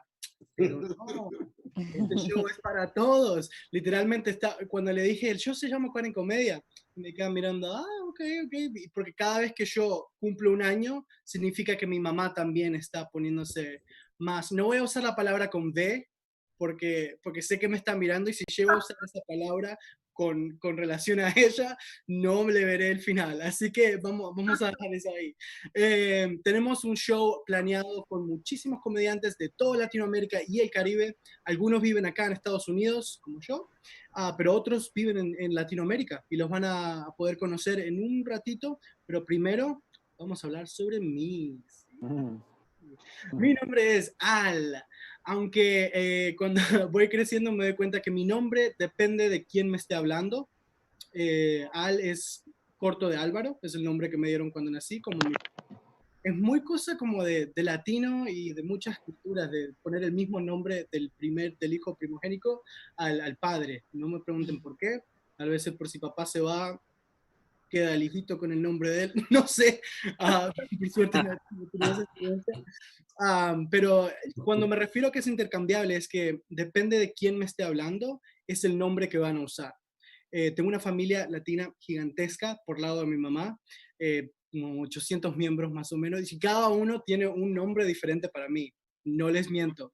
Empecé a escribir una lista de todos los nombres y sería más largo que el último libro de Harry Potter, así que no. Pero les voy a decir algunos de mis favoritos, porque eso sí les quiero contar. Uno de mis favoritos siempre es mi tía Sonia, que me dice Pipi. Mi tía Alba me dice Osito. Mi tío Quique me decía Toto. Y mi favorito de todos es el de mi abuelita, que me dice Ojitos. Pero a mí no me importa cómo me llamen, me pueden decir lo que quieran, a menos que me estén refiriendo como mi ex. Y mi ex me decía al carajo. Así que eso fuera en serio. Un poquito más sobre mí. Recientemente me afeité. Sí, esto es afeitado. Y les cuento porque es una experiencia traumante para mí cada vez que me afeito. Porque siempre pienso, va a ser una buena idea, mi piel puede respirar, me sale el pelo nuevo de nuevo y me voy a ver 10 años más joven, y termino una papa, parezco una papa con lentes, con anteojos. Y entonces imprimí una foto mía de cuando tenía barba para acordarme de que no me veo así como una papa sin barba, me veo como una papa con barba, ¿ok? Así que si alguien está mirando esto y dicen, uy, ese chico, qué feo, esto es lo que me pueden esperar. En 2 semanas te prometo que estoy aquí. No voy a tener el mismo filtro de Instagram, eso no lo voy a tener, pero la misma cara de bobo la voy a tener. Así que denme 2 semanas y ahí. Pero sí, también quiero hablar con ustedes sobre, ya que nos estamos conociendo, este acento exótico que tengo. Porque me mudé a los Estados Unidos cuando tenía 11 años. Pero no me mudé a Estados Unidos en Wyoming o Utah, que son todos gringos granjeros. No, nos mudamos a Florida. Florida, sur de la Florida, para ser específicos, es como Latinoamérica 2.0 o como el Caribe 2.0. En serio, no hay mucha diferencia. Pero se me han pegado muchos acentos. A veces me sale como que, hola, el güey mexicano, y otra vez me sale como el ¿qué hubo, parcero de Colombia? Pero mi favorito siempre se me mete el cubano, porque estamos en Miami. Oh, qué hola, Cuba, vamos a tomar la guagua, así que Cuba, croqueta, Ese es el que siempre se me pega más, pero últimamente se me ha pegado mucho uno nuevo, no sé si ustedes han escuchado el de Bad Bunny Baby, es el Bad Bunny Baby, Bad Bunny es tan revolucionario que él tiene su propio acento y su propio dialecto. A veces estoy tranquilo en mi casa y escucho, chambean, chambean, pero no jalan. Y yo como que, ¿quién chambea? ¿Qué? Bad Bunny, sal de mi cabeza, no. Y creo que me estoy convirtiendo en Bad Bunny, pero lamentablemente no tengo el título de Bad Bunny. Pero un poco, sí les conté que tenía como 800 miembros de familia. Y ahora en Facebook, muchísimo tiempo en Facebook, en Instagram, todo eso, con todo esto de la cuarentena, porque no hay nada que hacer, y es la única manera de comunicarnos ahora. ¿no? Entonces, todos los días siempre me llegan solicitudes de amigos con gente que tiene el mismo apellido de mi mamá. Entonces, me imagino que es familia. Entonces tengo que inmediatamente asumir, ok, este debe ser un familiar. Pero he aprendido, le tengo que preguntar a mi mamá primero si es de la familia que sí o si es de la familia que no. Entonces le digo, mami, ¿quién es Panchito Medero? Medero es el apellido de mi mamá. Me dice, ay, Panchito es el hijo de tu tía, de tu primo que vivía alrededor del almacén donde te compraba los jugos de manzana cuando eras chiquito, pero no los jugos de manzana de esta marca, los jugos de esta marca, porque los otros te daban picazón. ¿Cómo no te acuerdas de tu familia, Alvarito? ¿Cómo me voy a olvidar de la familia, no? Y siempre, suerte que estas solicitudes de amigos son de gente ya mayor, porque todo el mundo en mi familia está haciendo Facebook, la abuela, mi bisabuela, mis tíos, mis tías, no importa la edad, todos están en Facebook. Pero yo soy el tipo de persona que sí, soy homosexual y me tiro a cualquier atención que me da cualquier hombre. Entonces un hombre me escribe, oh, nos casamos y tengo toda la imagen. Entonces si veo el apellido, o sea, al menos, okay, este está fuera aunque, no, mentira. Pero me ha ayudado en que no, cuando un hombre me escribe por Facebook Messenger, no me enseguida me planeo toda la boda. Y si mi mamá me está diciendo como que no saludas a tu abuela, le digo, mamá, estoy hablando con la abuela ahora. Sí, pero no le hablas lo suficiente, no te importa tu familia, que te estás olvidando del Uruguay. Porque soy de Uruguay. O sea, al fin del todo nunca le dije de dónde era. Y siempre en el show es que Argentina, me encanta Messi. Y ahí tengo que incómodamente, no, soy de Uruguay. Y les doy como 2 segundos para que googleen que Uruguay está entre medio de Brasil y Argentina. Es como la apéndicis de Brasil. Es un país chiquitito, pero con mucho corazón, como dicen. Y bueno, tenemos un show espectacular para ustedes, pero no estoy solo. Voy a tener una de mis mejores amigas conmigo y la quiero traer ahora para que la conozcan un poquito. Después van a conocer un poco más con su stand-up, pero por ahora, salúdenla. ¡Priscila! Hola, ¿cómo están? Llegué. ¿Cómo estás? Muy bien. Aquí estamos listos para un poco de risa. Y bueno, tenemos una cantidad de personas de diferentes países hoy. Sí, internacional, Villain internacional. Nacional. Okay, te voy a decir que introduzcas la primera persona, ¿ok? Dale.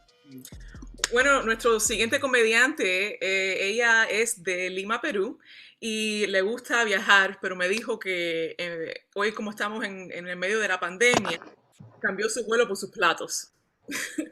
Así que, por favor, si pueden seguirla, ella está en Instagram y también en YouTube, @adala.comedy. @adala.comedy. Así que sin más espera, por favor, vamos a recibir a la comediante Adala. Yeah. Gracias. Estoy feliz y encantada de estar acá. Me sentí pero tan identificada con Al. A mí también, si me escriben me emociona, pero si me escriben por Instagram. ¿En serio? Sí, síganme por favor, porque ahora lo único que hago es lavar platos. Pero tengo la suerte y la alegría de estar en este show internacional, así que voy a festejar. Salud, cantada. Ojalá me ligue algo esta noche. Quiero que reviente mi Instagram. Algo que me reviente, pues, ¿no? Bueno, acá ya no estamos como que en un lockdown, en una cuarentena tan restringida, pero sí tenemos. O sea, los domingos no podemos salir para absolutamente nada. Pero aproveché que los días de semana sí puedo salir y me fui al banco. Me fui al banco donde me iba a sentar porque no es que se pueda ir a muchos sitios tampoco. Y en este banco me puse a recordar cómo salía de juerga todos los fines de semana. Amo el reggaetón. O sea, me gusta bailar así y moverme y que sentir una cosita ahí, una rosadita.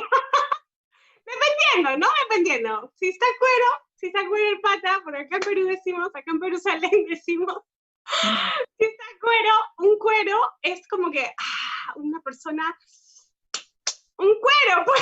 O sea, una persona atractiva que te dan ganas de tratarlo como a cuero, como a piel de animal, así, buenazo. Pero bueno, el asunto es que ahora no se puede salir, así que lo único que hago es lavar platos todo el día y para no sentirme tan sola, ¿cómo será triste mi vida? Que para no sentirme tan sola, me posteo lives en Instagram mientras lavo mis platos. Por lo que sí debería de postear sería cuando cocino, porque ahí sí fluye la creatividad, no como ahora que estoy tratando de hacer comedia y me siento tan loser. Pero créanme que en persona me veo mejor, les juro, les prometo. Cuando estoy rodeada de gente, yo hago todo rodeada de gente, todo me sale mejor.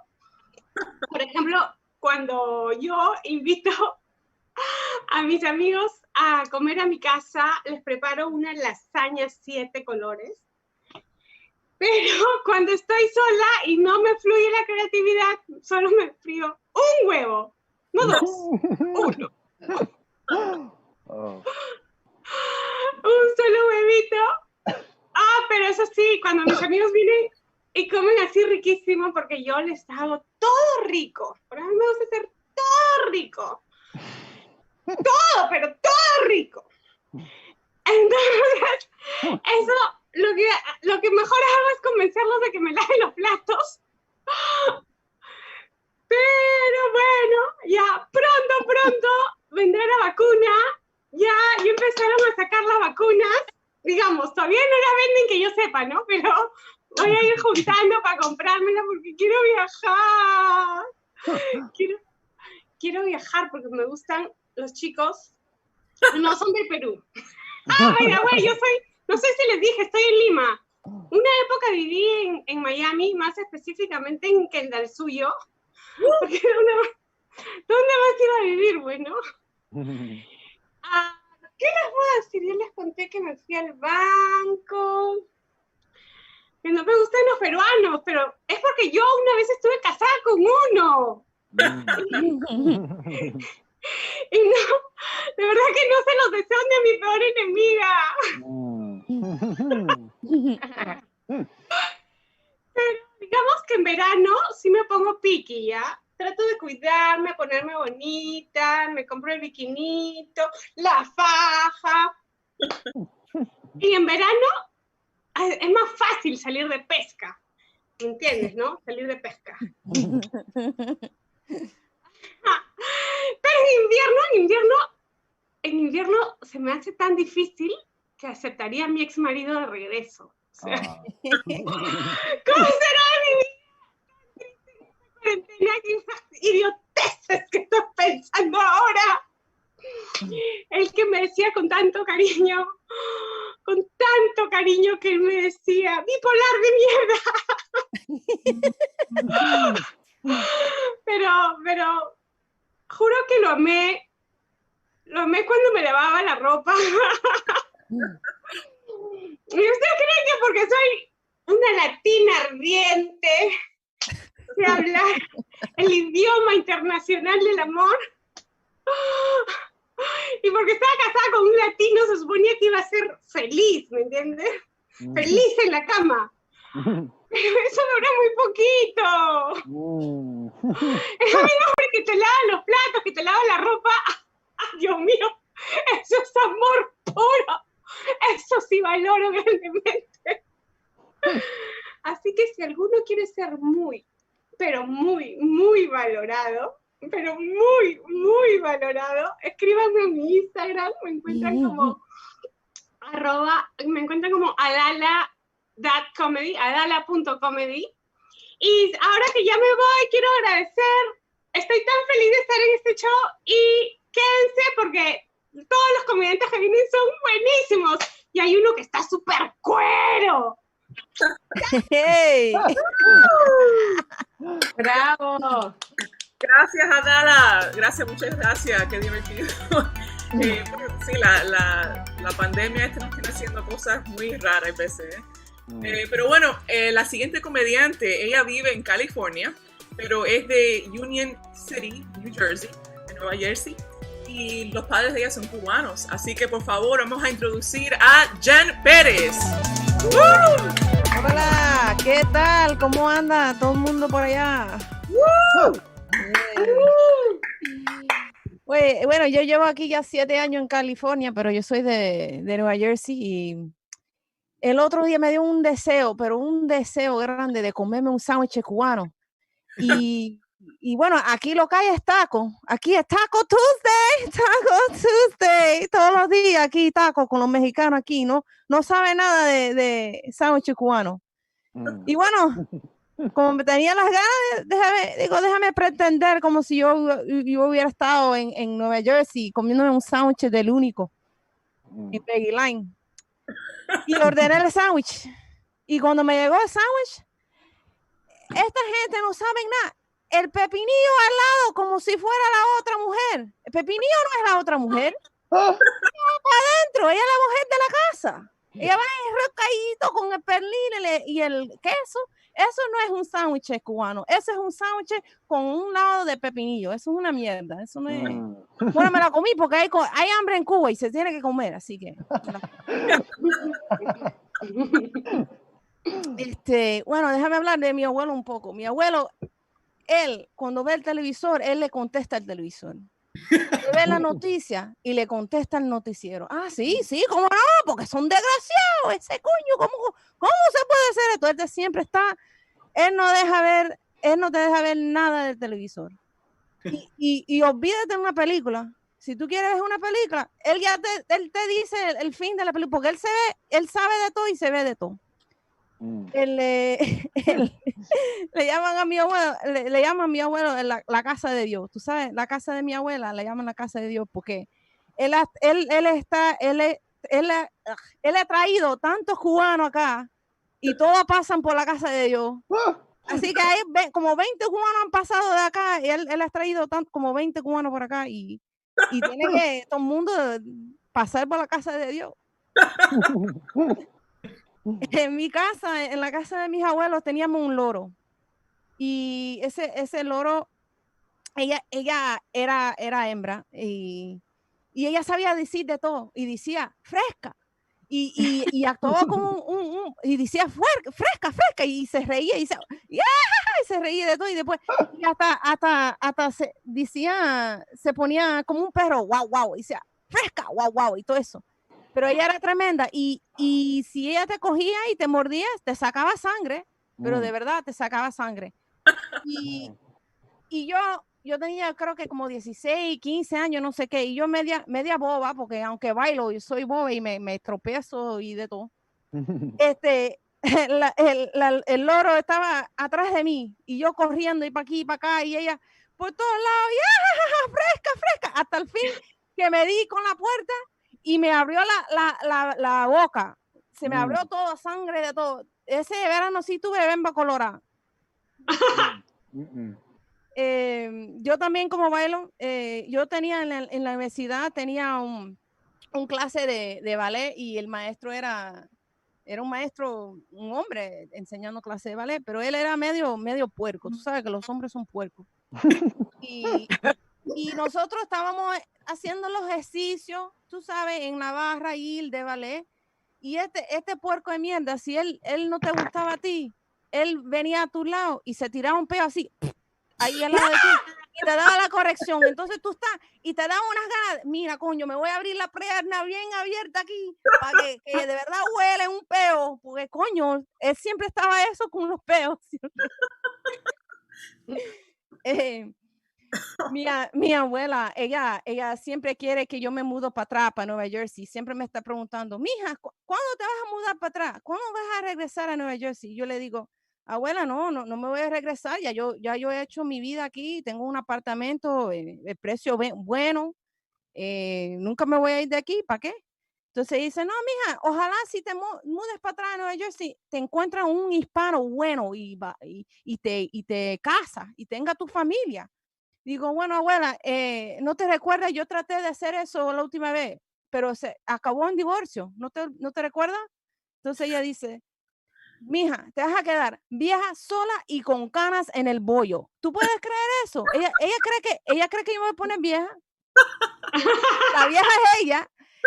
Y tú sabes qué, ¿para qué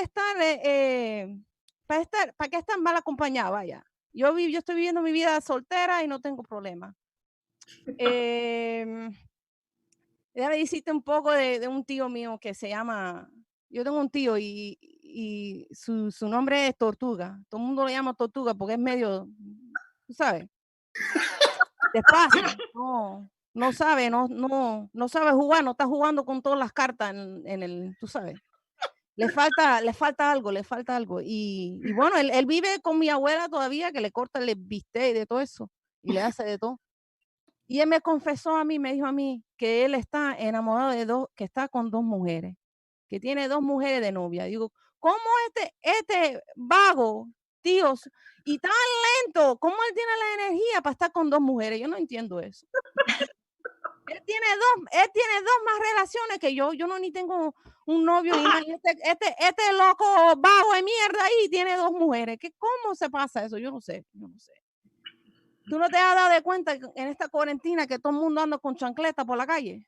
Yes. ¿Te has dado de cuenta? Todo el mundo en chancleta, así.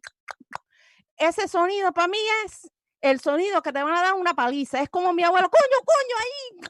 Ese sonido me recuerda a eso. Okay, bueno, tengo un minuto. No sé si tengo más de qué hablar sobre todas estas cosas que me pasan. Pero te voy a dejar con esto que dice mi abuela siempre. Ella me dice a mí, siempre me ha dicho a mí desde chiquita y todavía sigue diciéndome esto, dice, ojo, que papá Dios te está mirando. Gracias, soy Jen Pérez. Muy bueno, Jen. Muchísimas gracias. Mi primera vez viéndote en español y haciendo algo en español. Buenísimo y te vamos a... Gracias. Muchas gracias.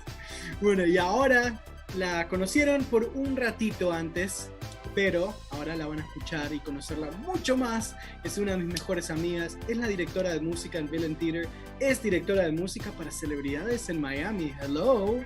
Una de las personas más talentosas y más buenas que conozco, y también va a ser mi compañera cuando enseñemos, empezando la semana que viene, clases de stand-up en español. Si están interesados, por favor vayan a villaintheater.com y ven toda la información de las clases. Son 5 semanas y van a ser enseñadas por mí y Priscila. Así que por favor, denle una buena bienvenida a mi querida amiga Priscila Blanco. Hola. Bueno, muchas gracias Al y también muchas gracias Teatro Villano por tenerme aquí. Y hasta ahora, tremendo show. Adal y Jen han acabado aquí, mucha risa. Y como dijo Al, yo soy directora musical, toco piano, enseño canto, hago de todo un poco. Me gusta compartir la música con las personas. Y algo que me gusta casi al mismo nivel que la música, tiene que ser la marihuana. La hierba buena. Sí. Pero la marihuana también me gusta compartirla con las personas, igual que la música. Y también es algo que es muy relajante. Fumas un cigarrillo de marihuana y estás, mira, relax. Te ayuda con el estrés, con los nervios. Te ayuda con los dolores físicos. Últimamente yo estoy con la ciática hecha triza y me fumo un poquito y mira, estoy tranquilita. Pero también hay veces que cuando me cae la nota, de verdad, ¿sabes? Que me fumé el cigarrillo entero, empiezo a tener pensamientos bien profundos. Pensamientos sobre la política, sobre el sistema social que tenemos ahora, también sobre temas familiares. Y, por ejemplo, algo que me estaba pensando era sobre mi familia, mis padres, mis tíos, mis tías, que siempre tenían problemas de los nervios. Siempre. Ay, tengo los nervios, millón. Ay, Dios mío, yo no sé, estos chiquitos no me dejan en paz. Dios mío. Ay, yo tengo dolor de cabeza, tienen que ser los nervios. Todo era los nervios, siempre. ¿Y cómo resolví el problema de los nervios? Con un pomito de saná. El saná, eso es lo que resolvía todos los problemas de todos los cubanos, esto en mi familia. Y cogían, estoy así, mira, que ni puedo sentarme. La pastillita y mira, media hora después, viendo ahí Primer Impacto, y Primer Impacto ahí dale atrás, y ellos... Y bueno, yo me pongo a pensar, cuán diferente hubiera sido si yo tuviera padres y familias que fumaran marihuana. Por ejemplo, sin marihuana, mi mamá, hablando con mi tía, no, niña, si me tiene loca el chiquito este de mierda. No, dice que no quería ir a la escuela. No, yo le dije, no vas a la escuela, vas a trabajar con tu padre, a poner losa en el piso, ¿ok? No me jodas más. Y mi tía le responde, niña, sí, yo estoy igualita. No, si Joseído no, llamaron de la escuela que quieren hacer una cita, que no está haciendo la tarea, el chiquito este está con tremenda vagancia. Eso es con el saná, ¿ok? Ahora me voy con la marihuana. Ay, mija, no, el niño me dijo que no quiere ir a la escuela. Imagínate. Sí. Yo le dije que aquí en los Estados Unidos, la educación es primordial. Y no, porque si no va a estar, mira, igual que yo, como basura, ¿ok? No, hay que darle mucho apoyo. Tengo que sentarme ahí al lado de él y estar arriba de él y asegurarse que le haga bien en la escuela. Ay, sí, niña, yo estoy igual con Joseito, que la maestra llamó y dice que no está haciendo la tarea. Yo le digo, mi amor, yo te quiero mucho. ¿Tú sabes qué? Como te quiero tanto, voy a sentarme al lado tuyo y voy a ayudarte a hacer la tarea, ¿ok? Voy a asegurarme que tú sepas hacer la matemática esa de mierda, ¿ok, mijito? Yo te quiero mucho, yo te voy a apoyar. Coño, qué diferencia, ¿verdad?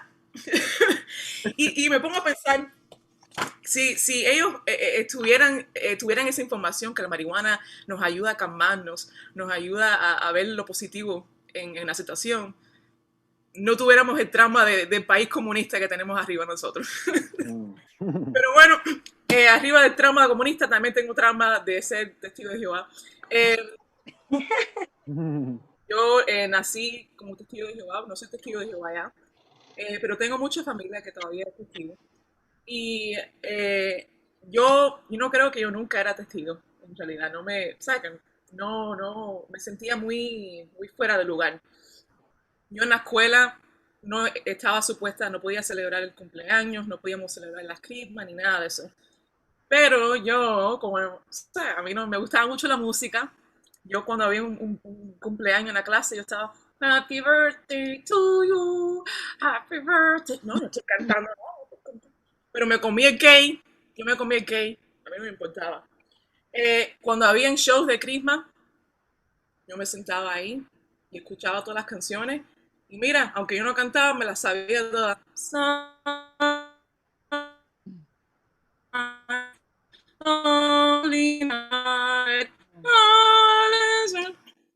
Y bueno, mis padres nunca se enteraron.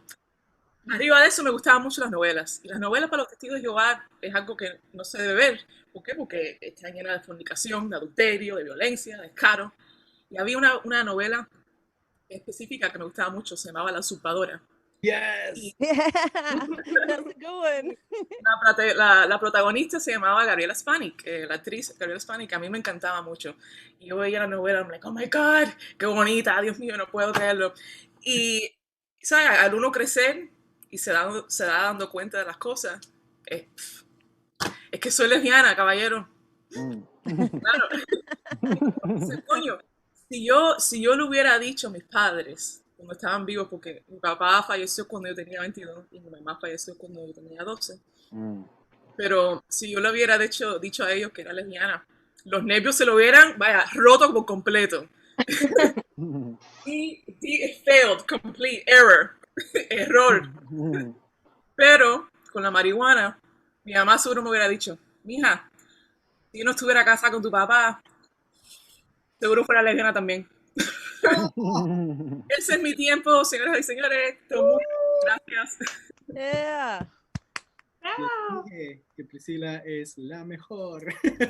Bueno, y ahora vamos a traer a otro comediante Este próximo cómico es colombiano, pero vive en Nueva York, la ciudad de los sueños, o no, la que nunca duerme, algo así. Él actúa en inglés y español. Estuvo presentándose en el Broadway Comedy Club y Concord's Comedy Festival. Así que por favor, denle una buena bienvenida a Kevin Armando Escobar.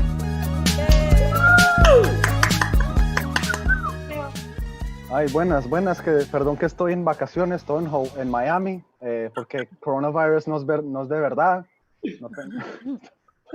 No, mentira, estoy aquí en mi apartamento chiquito en Nueva York, donde llevo meses haciendo chistes por internet en mis calzoncillos. Si los quieren ver, mándenme mensaje. Ahora, usted sabe, así la cosa. Hay que ganar la... ¿Conocen OnlyFans? Sí, ya, ok. No, pero son fotos de mis pies. No me preocupe. Es otra historia. Yo soy 2 metros alto, entonces tengo el pie bien grande. Yo no iba a comenzar con esto, fue puta. Anyway. Yo también, mire, yo me afeité hace 2 semanas y me volvió porque lo iba a tratar a ver, porque con una máscara es difícil respirar y cuando me la quito parezco que acabé de comer culo, ¿no es cierto? Porque todo mojado, todo horrible. Entonces, menos mal me volvió a crecer porque también soy calvo. Entonces, uno o el otro, no sé, no puedo los dos.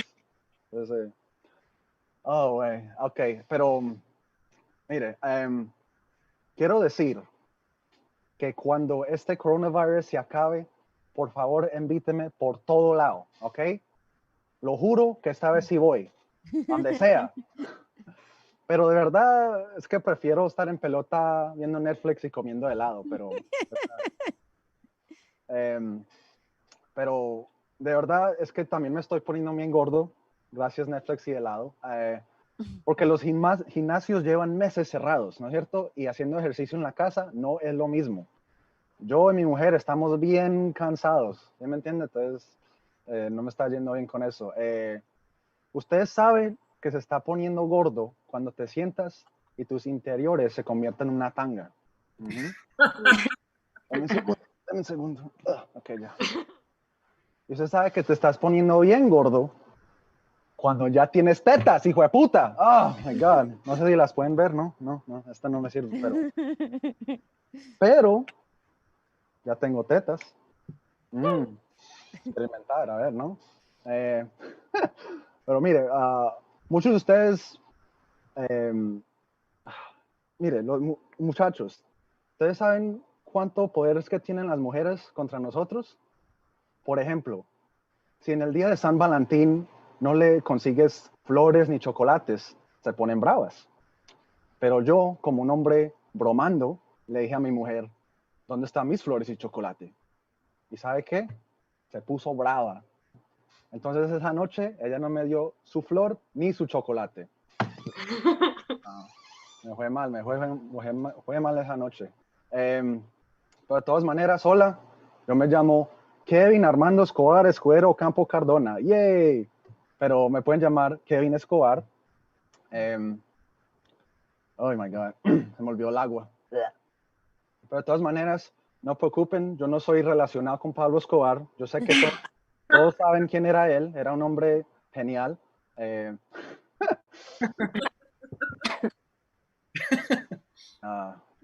Pero mire, pues como no me pueden ver, como le dije antes, soy un hombre casi 2 metros alto y yo sé que estarán pensando, ese gringo alto, hermoso, con ojos azules, ¿está hablando español? Pues claro que sí, estamos en los Estados Unidos. Aprenda español o vaya a este país, pendejos. ¡Epa! Pero mire, ese Trump no los puede coger a todos, ¿no? Perdón, coger como agarrar, no coger como dicen los mexicanos, ¿ok? Esos hablan muy mal español. Pero mire, yo llevo mucho tiempo diciendo esto. Yo creo que los latinos viejitos votaron por Trump porque pensaron que estaban votando por Walter Mercado. Que se parecen lo mismo. No sé, pongan las fotos juntos. No sé, pero ¿ustedes creen que Walter sabía que iba a morir? No sé. ¿Qué más? ¿Qué más? Pero de verdad que coma mierda Trump porque nos dañó el color rojo. A mí me encanta el color rojo.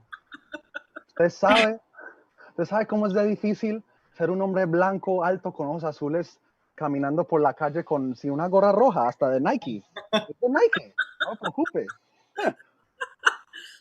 Pero lo que me gusta más del color rojo es cuando sé que mi mujer no está embarazada. Ay, tengo colección. Uy, me sirve. Oh, man. Pero mire, les voy a decir, voy a cambiar de tema. Cuando yo era niño, mi mamá me compró un perro y lo nombró igualmente a que mi papá, porque los dos tenían una cosa en común. Todos dos no pararon de escaparse de la casa y meterle pinga a otras perras. Entonces, por favor, hágame un favor. Si te encuentras con cualquier viejito que se llama Pedro Escobar, le doy mi bendición que lo ponga a dormir. Gracias. Me manda foto.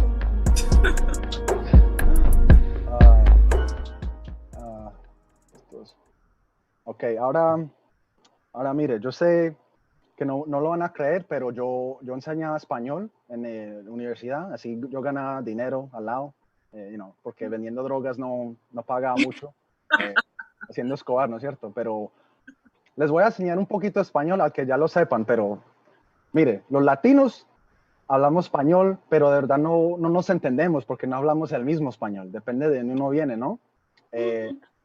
Por ejemplo, hablemos de la palabra concha. En México es un tipo de pan dulce, ¿no? En otro lugar es un caracol, puede ser un camarón, o mi favorito, una vagina. Entonces, otra vez, aprende su español, porque depende de usted, donde estés, de pronto puedes conseguir algo para comer, ¿no? A ver, otra palabra. Si ven este palito que uno toma el agua, sí. Mire, esta arma de destrucción lleva años matando las tortugas. Yo creo es porque no saben hacer la cocaína bien, pero yo no soy Escobar, pues, no sé, yo sé de eso. Pero hay 11 palabras en español para llamar esta bobada, yo no sé por qué. Sí. Pero mire, en México es popote, Ecuador es sorbete, Puerto Rico es sorbeto, y nosotros los colombianos lo llamamos un pitillo. Pero mi favorito es como lo llaman los españoles, porque a veces lo llaman una paja o una pajita. Depende del tamaño que le guste, ¿no? Sí. Y para los que no sepan, para nosotros una paja quiere decir masturbarse, ¿no es cierto? Sí. Uy. Entonces imagínate la primera vez que fui a España sin saber esto. Aprenda español, aprenda su español. Yo hablo colombiano, entonces fue difícil, pero de todas maneras. Estaba en España, fui a un bar, ordené un trago y el hombre me ofreció una paja.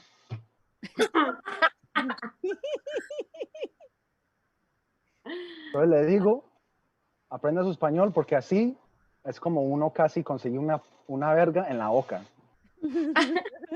Casi, dije casi, all right? Casi. No se preocupe. Pero, mire, yo no sé si saben, pero recién el gobernador, whatever, de México acabó de hacer la cocaína recreativa legal. O sea, si la necesita, no si la quiere. Muy diferente. All right? Al, yo sé. Priscilla. Allá en Miami, como hacen una cocaína.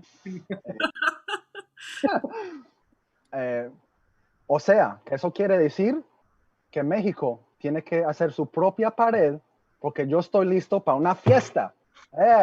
Órale, güey. Y no se le olviden las pajas. Plata el plomo, hijo de puta. Yo le digo. ¿Qué más les quiero decir? Mire, otra vez cambiamos de tema. Gracias. Mire, yo, la pelea contra el aborto, la aborción, como llame, no sé, es cuándo es que la vida de verdad comienza.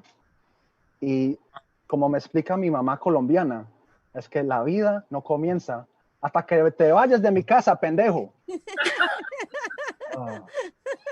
O sea que apenas tengo 8 años, entonces, sí, así la vida, ¿no? Muchas gracias, me llamo Kevin Escobar, Sarcastic Arepa. Nos vemos, Nueva York. Mándenme panties y todo eso. No. Mi mujer me mata. Gracias. ¡Woo!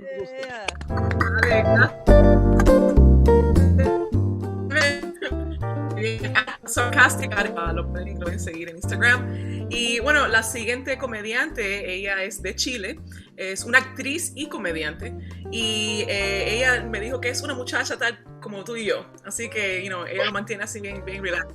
Y aquí en Miami, aunque haya mucha cocaína, Kevin, a mí me gusta estar relax, ¿ok? Aquí tenemos a Cristina. Dale. Hola, ¿cómo están? Oye, muchas gracias por la invitación desde aquí de Chile, desde el fin del mundo, contarles lo que está pasando, porque está Perú, Aldana que nos contó. Aldana, te estoy entendiendo, y también soy una mujer real, acá estoy con bata, cagada de frío, porque estamos a la chucha del mundo.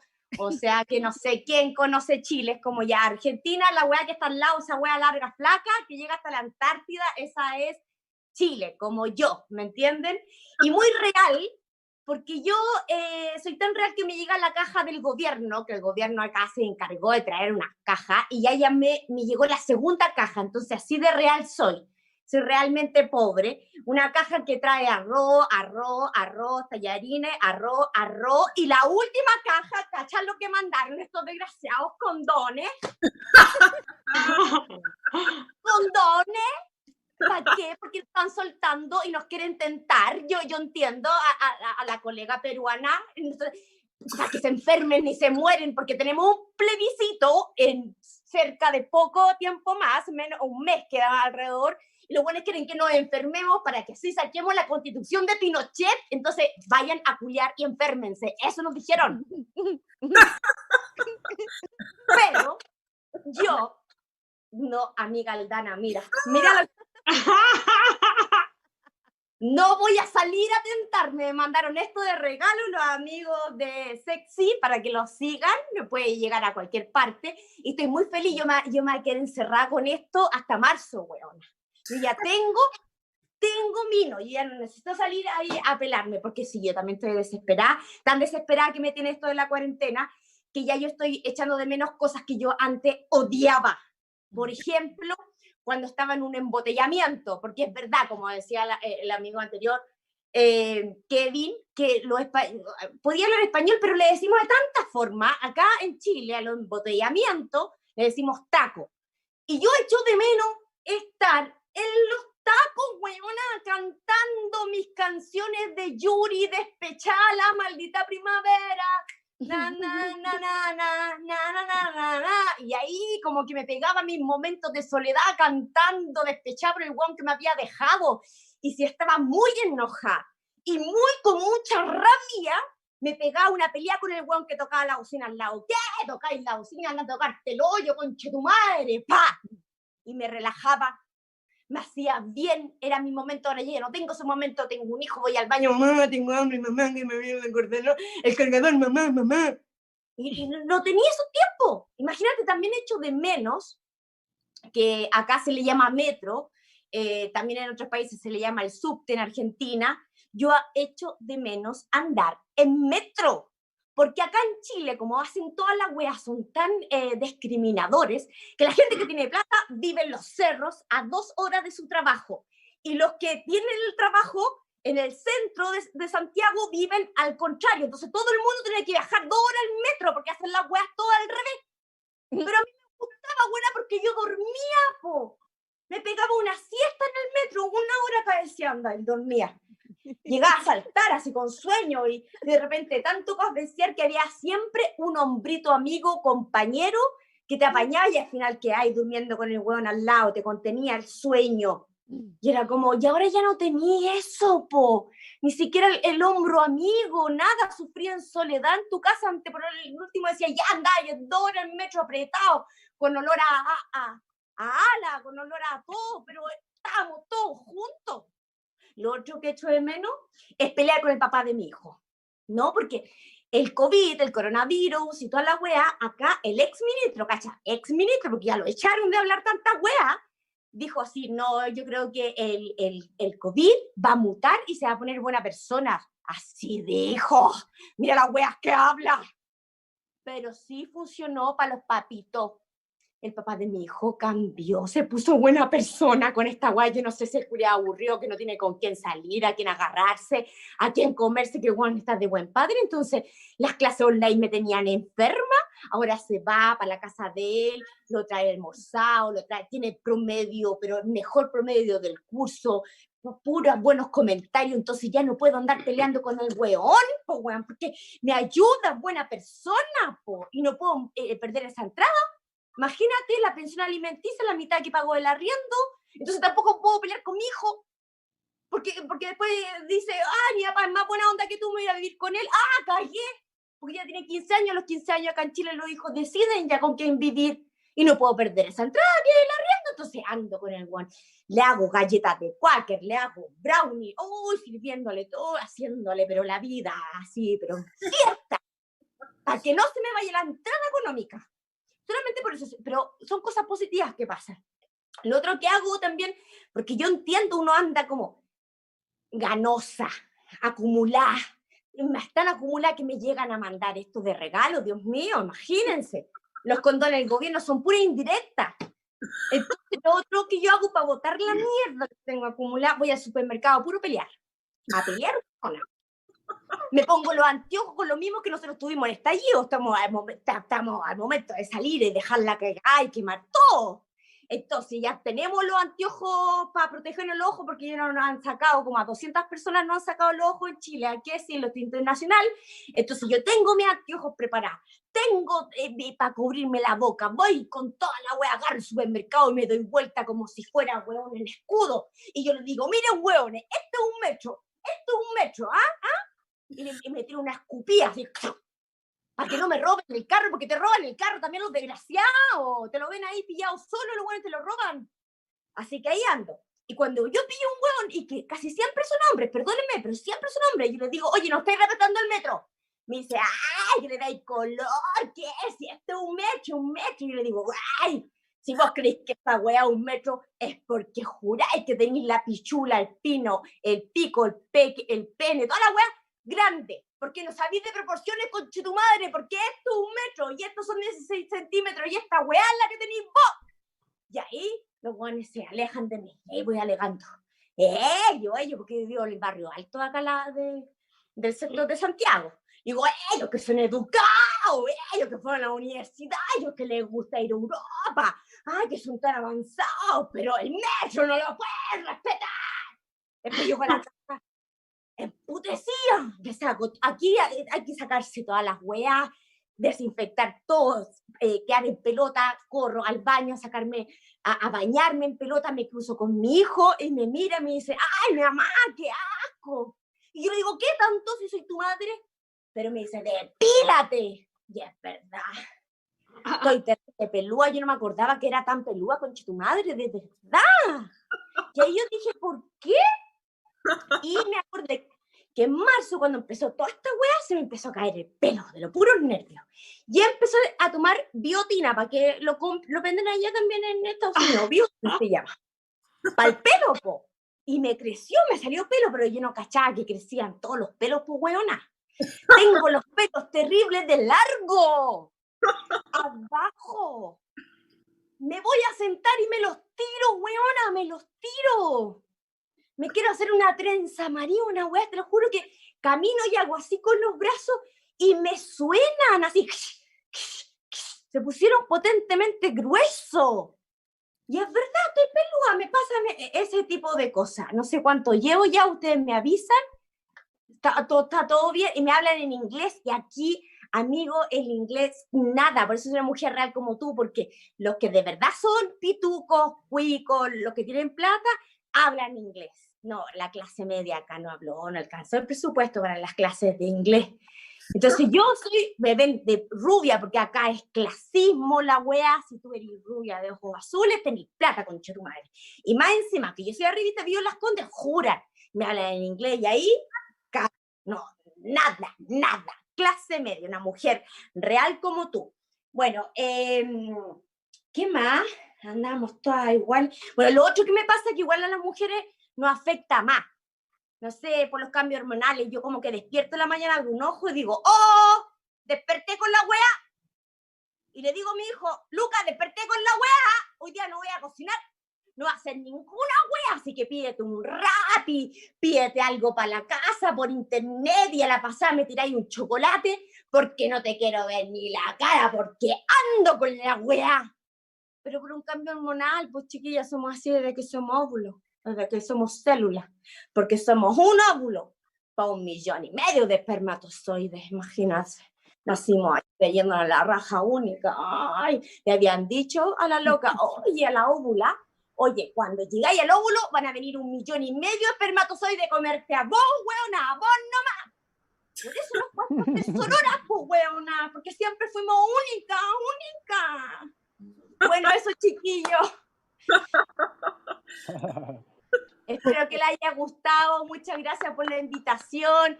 Nunca he sido invitada a festivales internacionales. Lo más que he salido internacionalmente gracias a esta cuarentena. Estoy muy feliz y quiero que me alojen todos en su casa en Nueva York cuando salga esta wea. Como se puso buena onda el padre y mi hijo, se va a quedar para allá y yo me voy a buscar la vida por allá. Y aprender inglés también. Lenguas. Muchas gracias, Cristina. Desde Chile, increíble, buenísimo. Gracias. ¿Frío? ¿Qué cosa? Y hace frío en Chile. Hace frío, sí, estamos en pleno invierno, nos queda poquito para llegar a la primavera, nos están soltando como locos y eso hago un llamado a que la gente, nosotros nos cuidemos porque el gobierno va a priorizar siempre el tema económico más que la salud. Muchísimas gracias, Cristina. Y ahora, el momento de la final. ¡Pam, pam, pam! Es nuestro último comediante, pero no se preocupen, porque si les gustó lo que vieron, pueden todavía registrarse para la clase de stand-up. Empieza este miércoles con Priscila y conmigo. Y ahora sí, una de las personas más talentosas que conozco hoy acaba de hacer un show en Londres, por internet. Denle la bienvenida a Tech. Hola. Dice la gente de todo el mundo. Somos internacionales. Saludándonos aquí desde Miami, la capital de los hispanos, de los latinos. Todo el mundo aquí son diferentes, aquí son extranjeros. No son como el resto de la Florida, sí van a usar su mascarilla. Pues no, señores y señoras, somos iguales de estúpidos. Entonces, sí, nos negamos a usar la mascarilla en español. En español, bilingües. Que también me ofende un poco. No solo somos bilingües, somos una ciudad internacional, ¿ok? Hay gente ahorita siendo estúpida en ruso, hay gente en portugués, los brasileños, you know? Los haitianos están siendo estúpidos en criol, you know? Entonces somos internacionales. Yo soy muy internacional, soy un árabe latino. Me dicen que es un árabe latino. No, por favor, explícame. Bueno, soy como Shakira, ¿saben de Shakira? Kevin, tu compatriota. No puedo hablar español. Compatriot. Anyways, Shakira es colombiana, libanesa.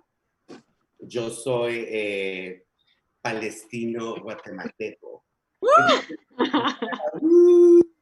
Pero entonces, ella sabe bailar, ella sabe cantar y yo sé alegar. Pero todos tenemos nuestros talentos, ¿ok? Guatemala es un país bello. Muchos latinos se burlan de los guatemaltecos. guatemaltecos, me dicen, ay, Guatemala, Nicaragua, Honduras, ¿de dónde eres otra vez? You know? O me dicen, ay, Guatemala, ¿por qué tu país dice mala? ¿Será que la gente es bien mala? Well, you know what? Sí, somos malos. No. Guatemala does not mean malo porque no es español, el nombre es un nombre maya, ¿ok? Y Guatemala no es malo, es excelente. Es más, en Latinoamérica somos número uno en varias cosas, ¿no? No solo tenemos el mejor café, el mejor roll, pero somos la nación con la mayor cantidad de malnutrición en los niños. ¡Yay! Es algo que estamos muy orgullosos porque, gente flaca es gente fabulosa, Y estos chicos nos van a agradecer, ¿ok? Nos van a agradecer cuando eso importe, cuando lleguen como a la secundaria o al high school. Bueno, si llegan al high school, no creo que lleguen tanto. Pero esa es mi Guatemala divina. Y no solo somos top en Latinoamérica, pero somos top en el mundo, ¿ok? All right? La gente nos critica, y eso no se lo van a creer, pero en todo el mundo somos número 2. Los inmigrantes más indeseables de Estados Unidos. ¡Yes! Oh my God. O sea, qué orgullo. Imagínense, ¿cuántos indeseables hay? Toda África, toda Asia, todos los musulmanes. Y Guatemala es número 2. Ok, y pudiéramos ser número 1, porque México es número 1 por números, ok. Nosotros somos indeseables por mérito. Yeah. Pero, siendo palestino, siendo guatemalteco, me siento un poco culpable, porque cuando fui niño nunca me metieron a una jaula. No. What a mess. ¿Ya vieron Immigration Nation? ¿Ya vieron esa serie? Oh my God, yo no la pude ni terminar. Empezaba a llorar y a llorar, porque cada episodio incluía Guatemala. Dije, oh my God, tenía 3 reacciones, como si, ay no, qué triste. Oh my God, qué triste. ¿Quién es ese hijo de puta? Esas eran las 3 reacciones. Entonces no la he logrado terminar. Pero, anyways, soy una persona muy intensa, soy muy intenso porque tengo una madre muy intensa, que la quiero mucho. Muchos saludos a mi madre, que está en Guatemala. Pero mi mamá es la hija de italianos. Entonces es un poco latina y es un poco italiana, Entonces ella me creyó con la chancleta, la forma latina, y con la culpa. Entonces era una contradicción, porque era una mamá que, te enseñaba mucho amor y mucho apoyo, pero de la nada te volteaba todo, de la nada todo era malo. Y era como si, ok, mi hijo, yo lo quiero mucho, lo voy a apoyar, qué bueno que salió del closet. Yo soy súper amiga de los gays, pero solo le pido una cosa, no le diga a absolutamente nadie. Ok, mamá, no se preocupe, es un proceso, no lo voy a decir a nadie todavía, ahí vamos. Llega el día del almuerzo de la familia, ¿verdad? Tu tía. Hola tía, ¿cómo está? Ya escuché. ¿Qué escuchó tía? Que no sé qué, que es pecador. Ay, tía, ¿cómo así? Bueno, nada, su mamá me contó. Lo quiero mucho, ¿ok? ¡Mua! Ok, mamá. Segunda tía. Hola, mi rey. ¿O será mi reina? Ay, tía, hola, ¿qué tal? Entonces, mamá, ¿estoy saliendo del closet o no? Con ella sí, con la otra no, con esa no, cuidadito. ¿Cómo se supone que debo saber? ¿Con qué tía puedo ser yo misma? Pero, anyways, ese es mi tiempo. Yo soy Tarek. Gracias por tenerme, Al y Priscila. Ha sido un honor tenerlos y gracias a todos los comediantes. Yeah. ¡Woo! Tarek, muy bien. Dije que era bueno. Sí. Pobrecito, la película esa tengo que verla. Voy a estar llorando también yo soy muy sentimental. Bueno, llegamos al final de nuestro show esta noche y queremos recordarles que la semana que viene, el miércoles, vamos a empezar la clase de stand-up en español, Quarencomedia, y será todos los miércoles creo que a las 7:30 de la noche. Y si quieren registrarse, pueden ir a billingtheater.com y registrarse online. Y nos vemos ahí el miércoles que viene. Y mañana, Al, tenemos otro show, ¿no? Sí, mañana tenemos el show de los shows. Tenemos nuestro 5º aniversario. Tenemos un show planeado de comedia con celebridades. No les voy a contar quién van a estar, pero me parece que una cubana de Miami va a estar ahí, ¿verdad?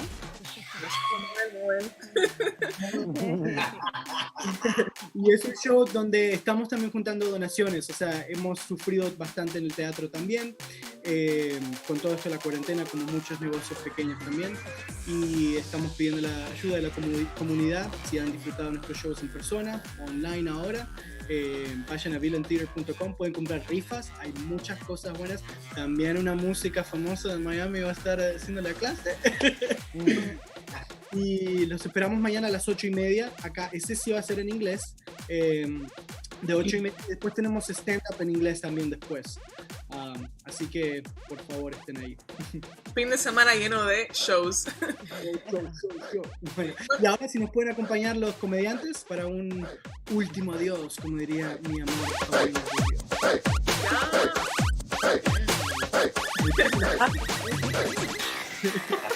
Que se la está pasando muy bien en cuarentena. Sí.